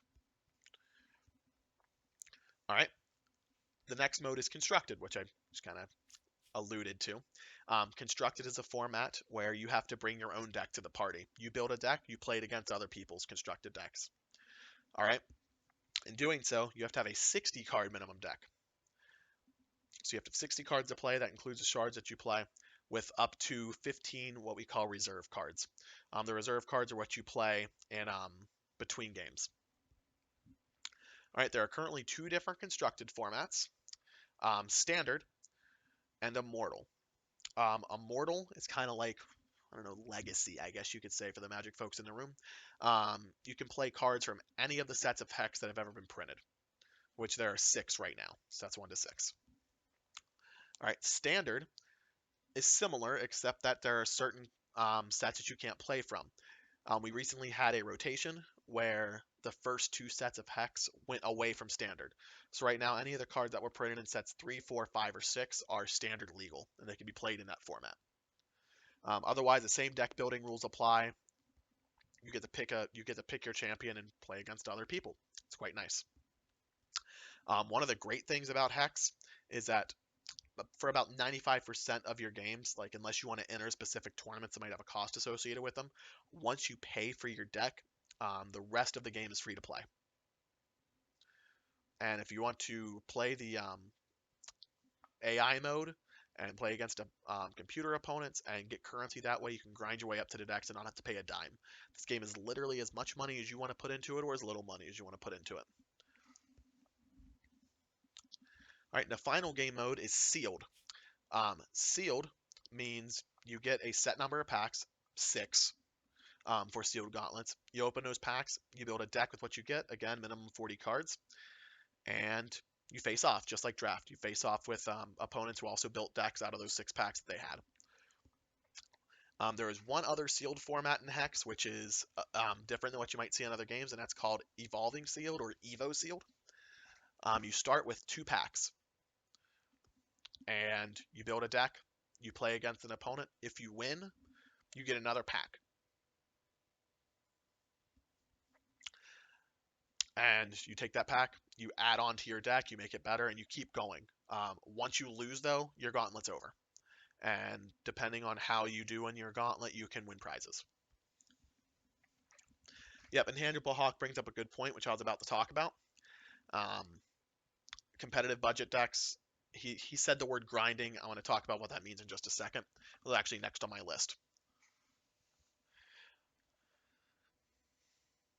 All right, so we're going to talk about PvE and PvP next. I have a lot more experience in PvP personally, but I do understand that some people don't want to play against other human opponents, and that's completely fine. Hex has a great PvE environment. If you're familiar with World of Warcraft, you know what PvE stands for. They have a full campaign mode where you literally create your own champion and journey through the Hex campaign. Different missions, different quests, different things you can do to get currency, to get cards, and just all the assets of the game that you could get by paying money, you can also do through the campaign. It just takes a lot longer. All right, the Frostring Arena, you get to just face a progressively harder set of AI opponents, and you get some rewards based on how you do in those. And then the Battlegrounds are where all of your PvP action happens. And I specialize in PvP, it's what I mainly play. And we just saw this cube, but this is where you can play against people. Ranked, unranked, immortal, sealed, and draft. All right, so when Intangible Hawk said grinding, what he meant was going up the different divisions of play. So the better a player you are, the more wins you go upwards in the leaderboards.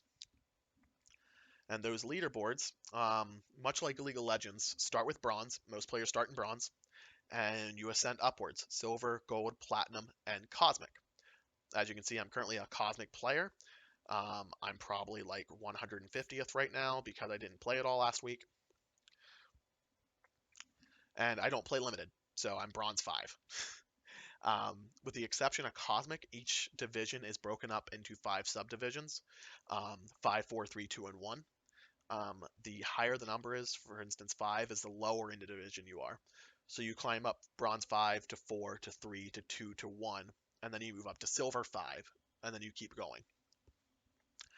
Cosmic has a nice distinction that the top 64 players in each battle category, constructed and limited, get to play in a free $5,000 tournament at the end of each season. So a season lasts of about 2 months.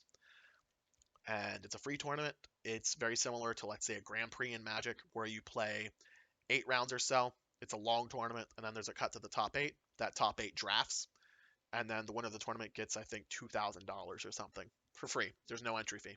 It's like an invitational of sorts. That is my incentive to climbing or to grind the constructed ladders, so that I get a chance to do that. Also, as you go up through divisions and subdivisions, you get in-game currency, you get nice sleeves, a bunch of other nice little perks for taking your time to play the game. And playing ladder matches, ranked or unranked, is completely free. I haven't paid a dime to play in this other than the cost of the decks that I play.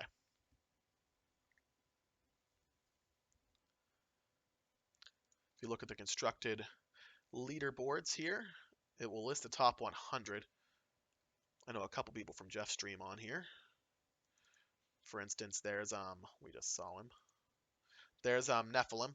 So that is Griffin that won some of the packs. He's in the top 100 right now.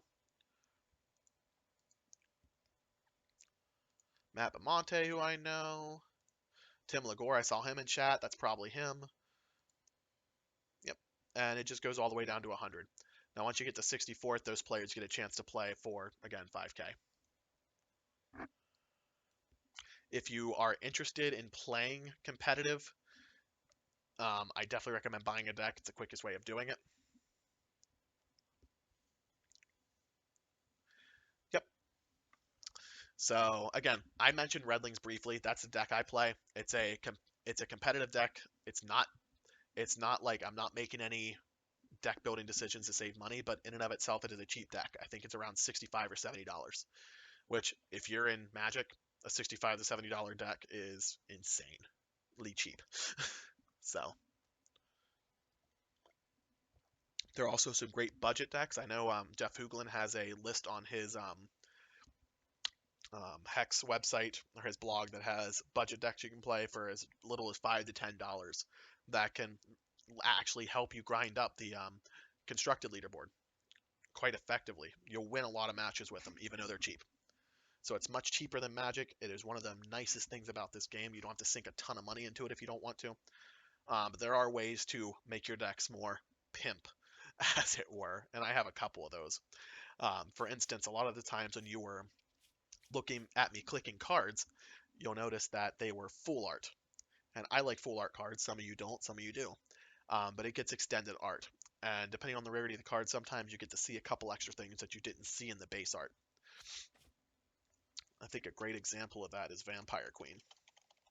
I'll pull up Vampire Queen just to show you what extended art looks like. So this is the base card. It has the same abilities as if I paid for the full art card. What you don't notice is that once you unlock the extended art, Vampire Queen's actually a portrait, and this woman just had a nightmare. So one of just nice little nuances about the game. Yeah, the promo Arcane Focus is also very nice, and I have those because I'm a savage. So this is the base Arcane Focus. It's a nice little meditating fox. And if you extend it, it's a moon side, and it's really cool.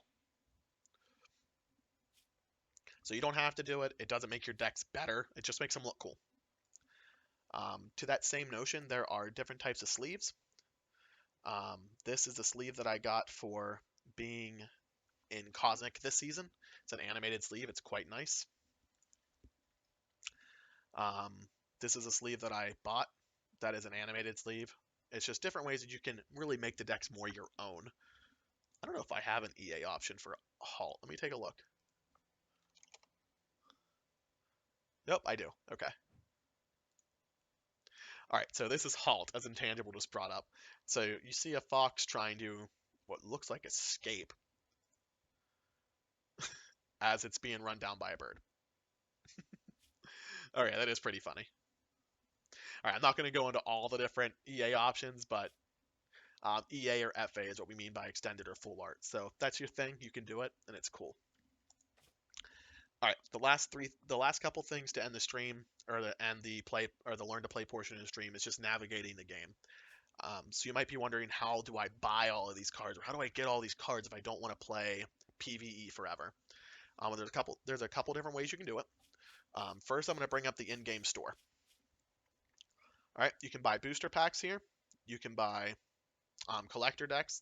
I actually have this deck really just for the cool cards that came in it.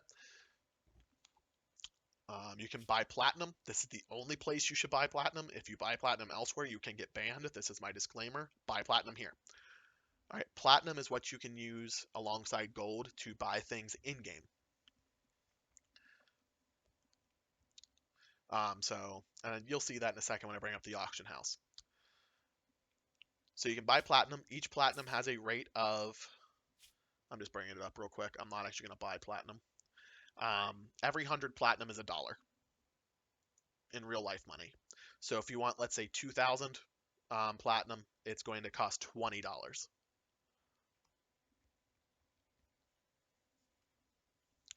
right, so that's the in-game store. It's pretty basic. If you want to like make your battle boards nice, which I'm actually going to do because I didn't know this was available, we're going to grab that. And that's how easy it is. Yep, I'm going to get into third parties literally in about 2 minutes. Alongside buying platinum and stuff here is the auction house. If you're familiar with World of Warcraft, um, and the auction house is where you can buy different cards, buy different equipment, packs, specific items, and you can use, depending on what the person listing the auction listing has, platinum or gold. So, for instance, for the Scrap Tooth Gnasher, you can bid 3 platinum on it, or you can just buy it right now for 4. And I'm going to buy a quick card just to show you that. So, Cerulean Sage, I'm going to click this. I'm going to go and buy out the card because I just want it. And I'm going to click buy out. And I chose to get rid of the confirm option because I know when I want to buy my cards, usually you'll see a "Are you sure you want to do this?" message. You'll say yes, and then you get this. So that card gets added to your collection, and you get a nice little in-game mail that says you bought Cerulean Sage. So that's the auction house in a nutshell. You can search for basically anything you can get in the game through that. Just pay some platinum or gold to get it. All right. The other nice option in this game is in-game mail, which again, World of Warcraft folks, you know what in-game mail is. Um, in-game mail is a nice way of doing trades with people. It's a nice way of sending messages to friends. For instance, I got some sweet alternate art cards from a friend of mine today, and he just sent them through in-game mail. All the packs that I'm sending you is through the in-game mail system. Really easy to use. You can send packs, you can send cards, you can send currency, and you can request currency, which is real nice when you want to do a trade, but your trade partner isn't there. Um, and this is what's called cash on delivery or currency on delivery. And that's this little checkbox here. So let's say I wanted to send something to Jeff, but I wanted 1,000 platinum in exchange for it. I'm not actually going to send this, but let's say I wanted to give him a crackling vortex. Hello to Moskoff38. Thanks for the follow, man. Hope you're enjoying the stream tonight.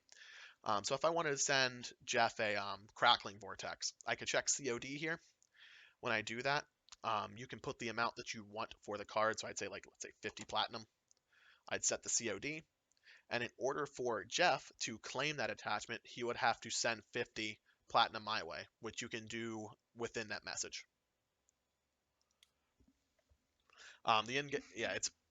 I really like the COD feature. It's really good for trading. Both parties don't have to be there at once. So if I'm working, but I know I want a card, I can ask somebody, hey, just COD it to me. I'll pay you when I get home. All right, and Intangible Hawk already alluded to this, but there are a couple nice third-party options for buying cards if you don't want to spend platinum, but you have a little bit of in-game money or in real-life money. Hawk also brings up a good point here. You can set your COD to expire after a set amount of time.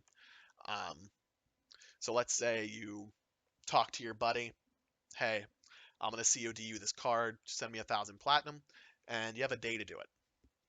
So if a day goes by and I either ignore the message because I hate you, or I just decide, it's not really for me, I don't have to reply to the message, and after that message expires into one day, you'll get the item back. No hassle, no fee.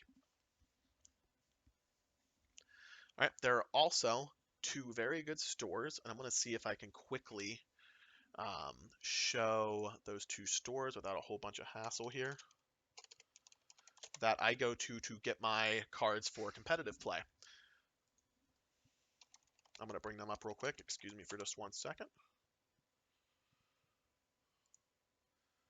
All right, let's see if I can add that real quick. Add display capture.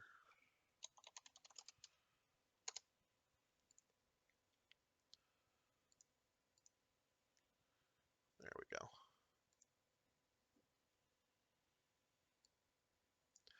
All right, so I'm going to quickly go over to another screen. So I'm going to go away from Hex for a minute. And we're going to quickly get off of my OBS so it doesn't look like I'm playing Beetlejuice here. All right, so the first site I want to talk about is Battle Shopper. Battle Shopper is one of the two primary sites that you can use to buy cards. Much like the in-game store, you can search, or the auction house, you can search for a specific card. Let's say I wanted a Bride of the Damned, and in this case, it's out of stock. Bride of the Damned is a very popular card, but instead of paying platinum, you would pay $26. You'd add it to the cart, you do a checkout just like you do any other major website, and somebody from Battle Shopper would deliver the cards to your in-game account. You don't have to be there, they can just send it to you. You've already paid them money. So let's say Hero of Legend, for instance. We talked about that card a bit. Yep, so Hero of Legend, a little bit cheaper at $6 and some change. There's 5 in stock. I could add one to my cart, and I could do that for a bunch of cards and then check out. It takes PayPal, it's nice, and you get your cards usually within about, I think the guarantee for the site's 12 hours. I've never gotten them shorter than 6. So if I buy cards at work and I want to play that night, I know just where to go, and the cards usually be ready when I walk in the door. All right. The other site, which does something very similar, is Hex Primal. Hex Primal has some content in it, like articles that people write and such. I would say it's the more popular of the two sites. I think it's a little more expensive, but you do get some more content out of it.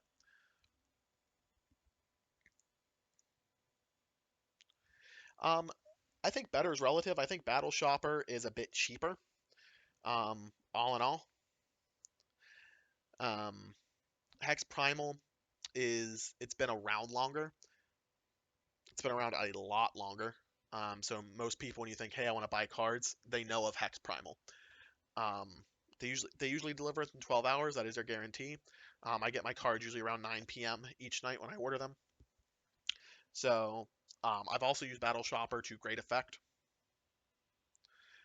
Yeah, and like Hawk here, I know through Jeff's Discord, the owner of Battle Shopper. So I like that one because I have more of a relationship with that store. So if you haven't tried Battle Shopper, I recommend it. If I had to give a just one and done pick of the two, I'd say Battle Shopper. Hex Primal tends to have a little bit more selection, but they tend to be a little more expensive. So those two sites are battleshopper.com and hexprimal.com. One note, the only thing that you cannot buy through a third party is in-game currency. If you buy currency from a third party, and a lot of times in chat, you'll see, let me see if I can find somebody trying to do bad things. So sometimes you'll see folks in here saying, hey, go to this external website and buy platinum. Don't do that, you'll get banned. And they are serious about their bans. I think Intangible brought up the best point there. If you're looking for PvE stuff, Hex Primal has it. Battle Shopper is probably better for PvP. Right, I already talked about the in-game mail system.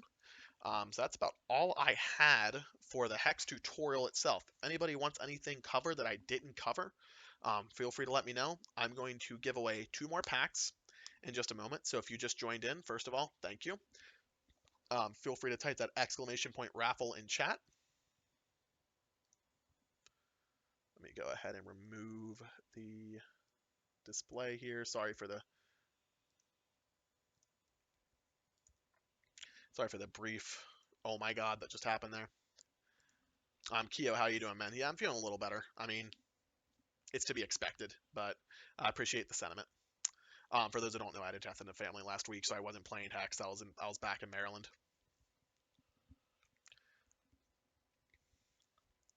Did you cover gold farming in the campaign? It's a really good way to get some gold real quick. I actually have never played the PvE part. I just know of it. So TLDR, there are very fast ways to get gold. Gold can be converted to platinum by people. Loon Knight with the new follow. Thanks for the support, mate. Hope you enjoyed the stream tonight. But yeah, you can get gold very fast in the game, which can be converted to platinum by folks who are interested in trading for it. There is trade chat. People are looking to get or selling gold, 200 to 1.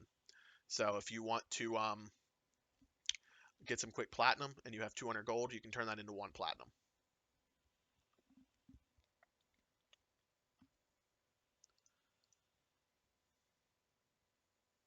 Yeah, I've never actually gold farmed myself, so if you know of gold farming, sweet. If not, I would recommend you look it up on the internet and figure out how to do it, because I never have. And I don't want to tell you something that's wrong.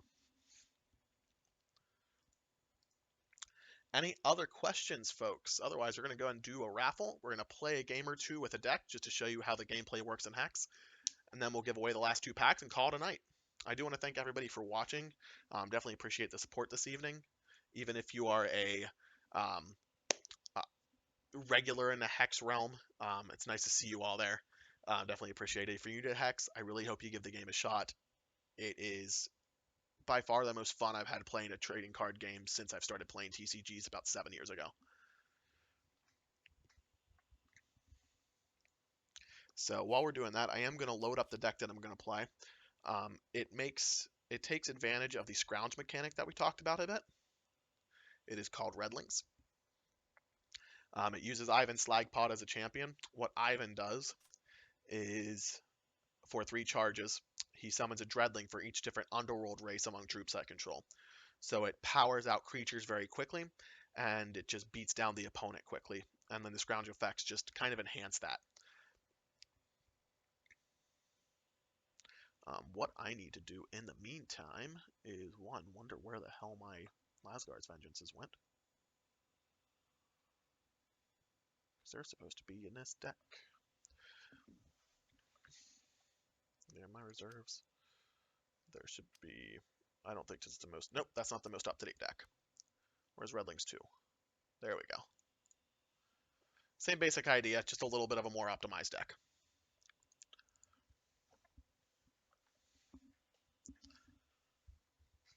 Yeah, and PvE is a very good way to start learning the game without a money commitment. Yeah, and that's fine. And people are going to find optimal plays just through playing more. I could do a more straightforward deck. I could build just a mono diamond aggro deck, I guess. We could also do that. Or I can just play Redlings. That's really up to you guys. What do you want to see?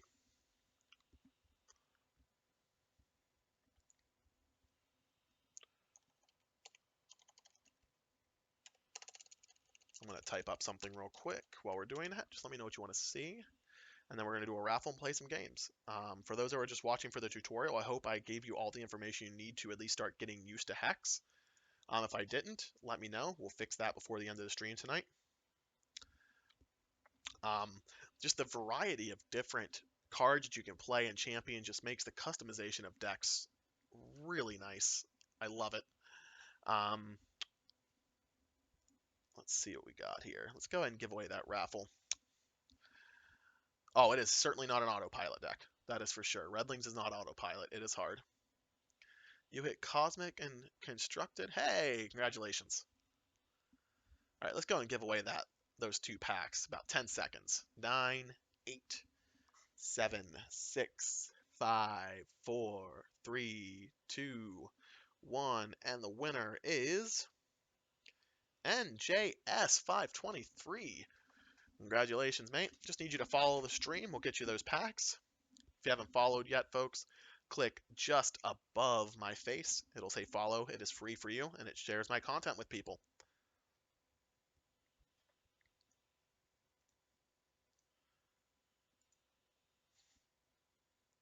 Rigged. Okay. In-game name Damascus. Alrighty. Yep, just click that follow button. I'll trust you to do it. And we're going to send you some stuff here, and hopefully not COD you for it.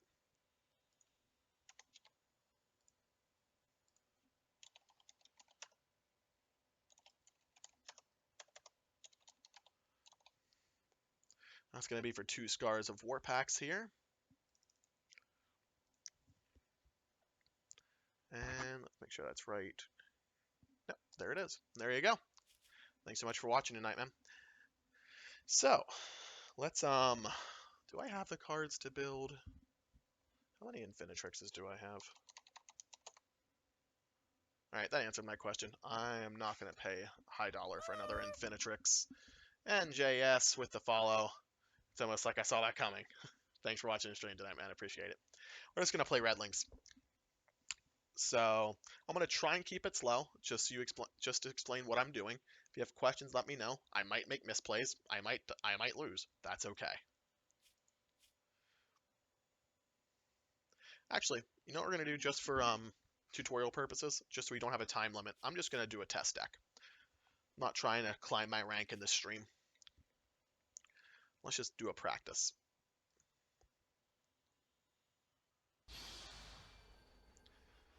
All right, if anybody has questions, feel free to ask as I'm going through. I'll try and explain things as I go. So we're playing against Webweaver Fox. Um, of note, the person on the left, when you see the screen load, is the person who won the coin flip, and you get to choose to go first or second. All right, so this is a hand that is probably not something I want to keep because I have a bunch of cards that have ruby thresholds, but all I have are blood shards, unfortunately. So you do have the choice to mulligan. A mulligan will get you a new hand with one fewer card than what you just had. All right, this hand's way better. I have a choice of shards. I have a dual shard. I have what's called coins. Coins are resources that give you a. You also have the choice of having an effect with it. They're played competitively for sure. So I'm going to keep this. I am just going to play my ruby shard out here, and we're going to pass the turn.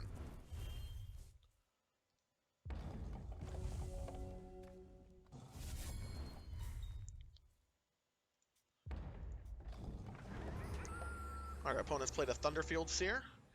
We saw that in our tutorial, actually. So his next action in his deck will also have the ability to draw a card. You also see the Nike's Prophecy animation. Right, another Ruby Shard. So I think what I'm going to do here is just play out our Wall of Hatred here for blood. Since I already have a Ruby, I can choose which one I want. So we're going to choose blood. Notice our threshold bar changes here, so we now have ruby and blood. And I think I am just going to play out our Rust Bucket Distractor here. Rust Bucket Distractor is a 2/1. It has Scrounge. I chose not to use it because I just wanted to get a creature out to play. And we're just going to move to our end phase. Notice how each of the shards we played, we got charges. Your charges are listed here.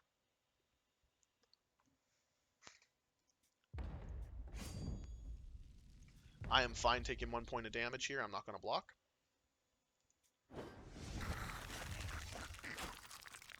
And our opponent played a Room Web Infiltrator. So it's a Venom. When it deals damage to an opposing champion, they get to create spiderling eggs and put them into our deck. That I am more interested in killing.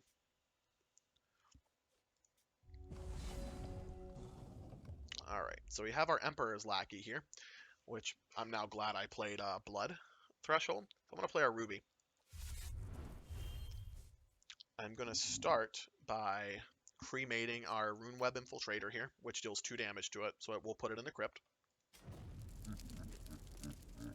Alright, your crypt is listed here. And since I have 2 resources left and I meet the blood threshold requirement, I'm going to go and play out Emperor's Lackey. So Emperor's Lackey reads, at the start of your turn, this gets -1/-1, and I can sacrifice another troop to revert it back to its 4/4 awesomeness. That's the cost you pay for getting a 4/4 for 2 resources. Alright, you also notice that the ability here is lit up. So because Ivan's ability costs 3 charges, and I now have 3 charges, I can summon a Dreadling for each different race among troops I control that are Underworld. In this case, I have a Dwarf Underworld, and I have a Shinhair Underworld. So when I activate this ability, I'm going to get 2 Dreadlings. There are the 2 Dreadlings. Alright, so I'm now going to move to combat. Since the Dreadlings have speed, I can attack with them right away. So I'm going to attack for 1, 2, and then 3, 4.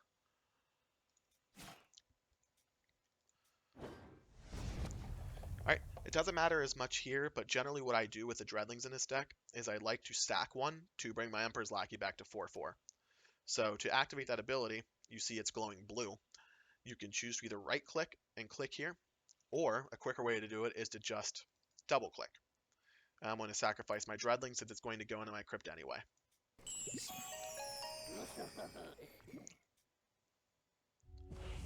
Alright, so the Dreadlings go into your crypt of note. It's kind of nice with the Redlings deck because you like to scrounge things. So these are troops that you can scrounge.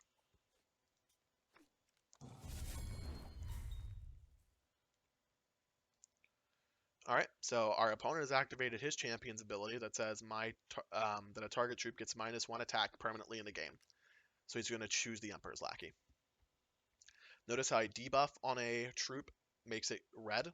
If you get a buff that is good for you, it'll be green.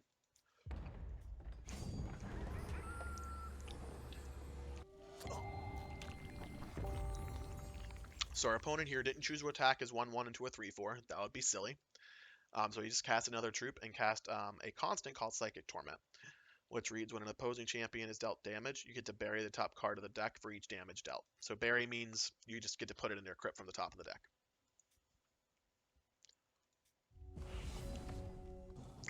Right, there's another Ruby Shard.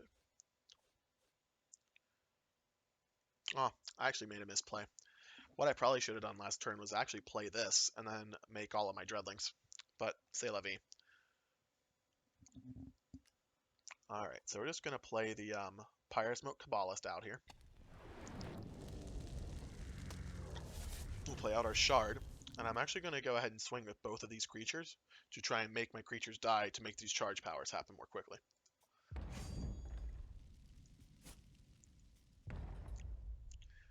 Alright, so I'm going to do something here.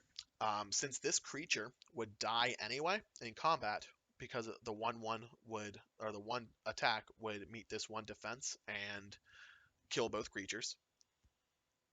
Alright, Kyo, have a good night, man. I am going to choose instead to use Emperor's Lackey ability to sacrifice this to make my Lackey a 4/4 again and get in for 4 damage instead of 2.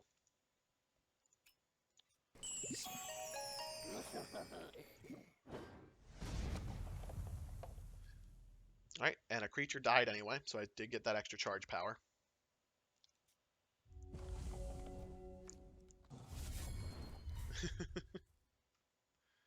Thanks, Kyo. Have a good night. Alright, so our opponent has played another troop, a Forbidden Tomb Seeker, which has the shift ability we talked about. When you draw, the shift ability is when you draw a card, it gets +1/+1 attack and defense. Our opponent attacked. I am fine with that. I'm just going to take the 1. And because of the Psychic Torment, 1 damage is dealt, so one card was put in my crypt. Jack MTO with the new follow. Thanks for the support, mate. Hope you're enjoying the stream tonight. So he played another Psychic Torment, and he passes the turn. Alright, Death Seeker. Ooh, this is a good time to show Death Seeker, too. So what I'm first going to do is I'm actually going to use Necropolis Coin's ability here, which instead of getting a resource, I'm going to choose to pay 2, discard it. My opponent is going to lose 2 health, and I'm going to draw a card. Right, so that is a Crimson Slayer. So when I scrounge, it gets +3 and crush this turn. So I think what I'm going to do is just play out the Crimson Slayer here instead of the Death Seeker. And I'm going to swing with my 3/3. The block's fine. And we're just going to end our turn. So you'll get to see the power of Scrounge with this deck here in just a moment.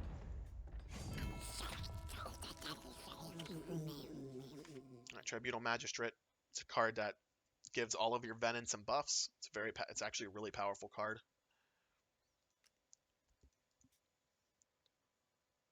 And he's going to end his turn. Alright, so that was probably one of the best cards I could draw, given that I have 4 resources available. So I'm going to start with my Underworld Crusader, which I've chosen to give speed because I'm an aggressive deck. This has I believe the minor gem of Frenzy is what it's called, to give it speed in all zones. So I'm going to play this. And I have 1, 2, 3, 4 cards in my crypt.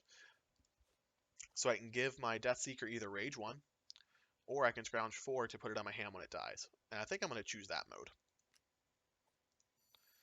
So you see the option appear if I want to use Scrounge? Yes. I don't want to use it for the Rage 1 though, so make sure and read this carefully. So I'm going to hit no here, and then you see the Scrounge 4 ability, so I'm going to hit yes to that. I'm going to pick the 4 cards in my crypt to Scrounge. I'm going to hit OK. And you'll notice that because I scrounged, this creature's ability activated. So I got an extra 3 attack and crush this turn. Alright, the next thing I'm going to do here is I'm actually going to sacrifice this to our Emperor's Lackey. That'll give it an extra 2 attack.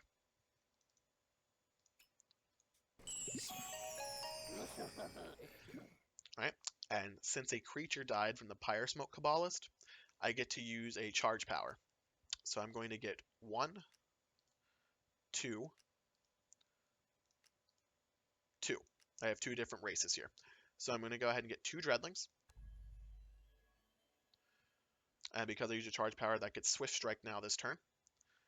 And you'll notice all the different symbols that represent Swift Strike, Crush, Must Attack, and Speed. So I'm going to go ahead and attack here with, I think, just everything. We're just going to swing out. Our opponent's choosing to double block the Crimson Slayer here, which is fine.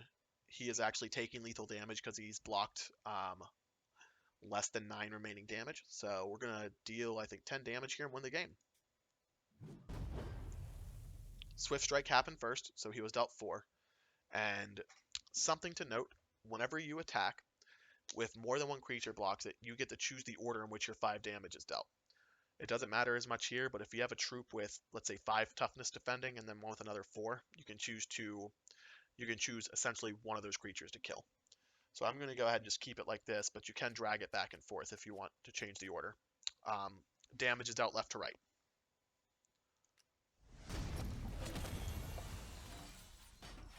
And we have dealt lethal damage to our opponent's champion, and we win. That is a Dreadlings deck in a nutshell. It can be very fast. The core turn for the game is about turn 4. And if I pull up Hex TCG browser here, and I pull up my shared decks, give me 1 second, I'll show you just how cheap this deck can be.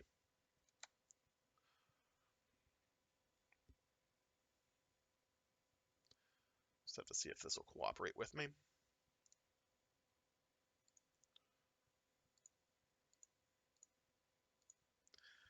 All right, let's see here.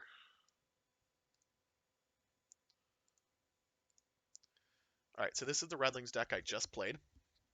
And you'll notice the cost on this is 6,900 platinum. So that translates to just shy of $70. For a deck that can be that powerful, it is a very good price. So you could probably get the cards for between $65 and $70 on either of the 2 sites that I mentioned, Hex TCG Portal and Battle Shopper.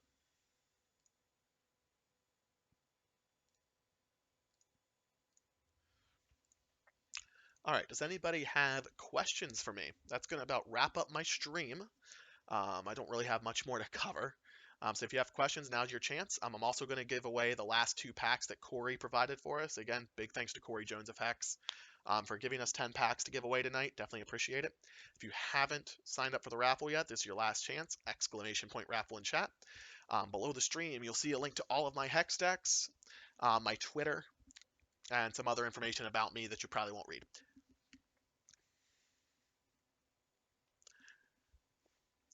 I do encourage everybody watching, if you haven't already, to click that follow button above the stream. It is free for you and is your easiest way to find out when I go online beyond my Twitter.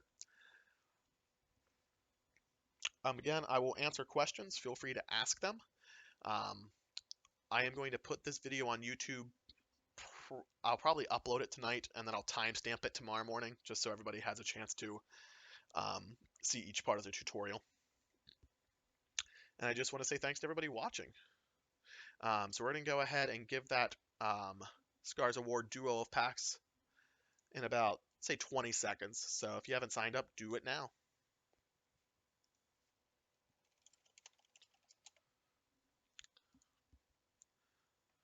Yeah, no worries, Jack. All right, we're going to give that away in 10, 9, 8, 7, 6, 5, 4, 3, 2, 1. And the winner of the final raffle of the night is Mosque of 38. All right, saw you watching and following tonight. Definitely appreciate it. Alternate art Lasgar's Vengeance. I can show you both. All right, so Lasgar's Vengeance. I have the regular ones in my deck, which look like this. I have them full arted, so they look a little different. But that's the regular art. And then the full art ones, which I just got, are this. It's a little more gory. Looks like something has someone's head ripped off there.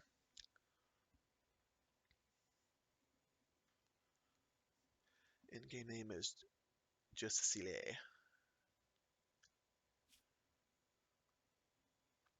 Yeah, so that's the alternate art. Lasgar's Vengeance. All right, so we're gonna send that to Justicier. G-E-C-E-C-A.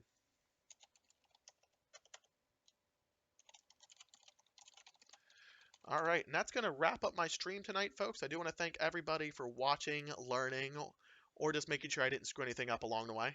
For those just tuning in, we did hit the end of the stream, so sorry I didn't get in sooner. I will have everything on YouTube, probably either by the end of tonight or tomorrow.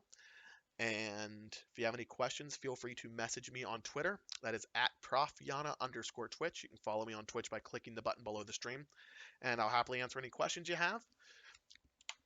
Otherwise, folks, that's going to do it for me tonight. I will be on tomorrow night playing some competitive Hex.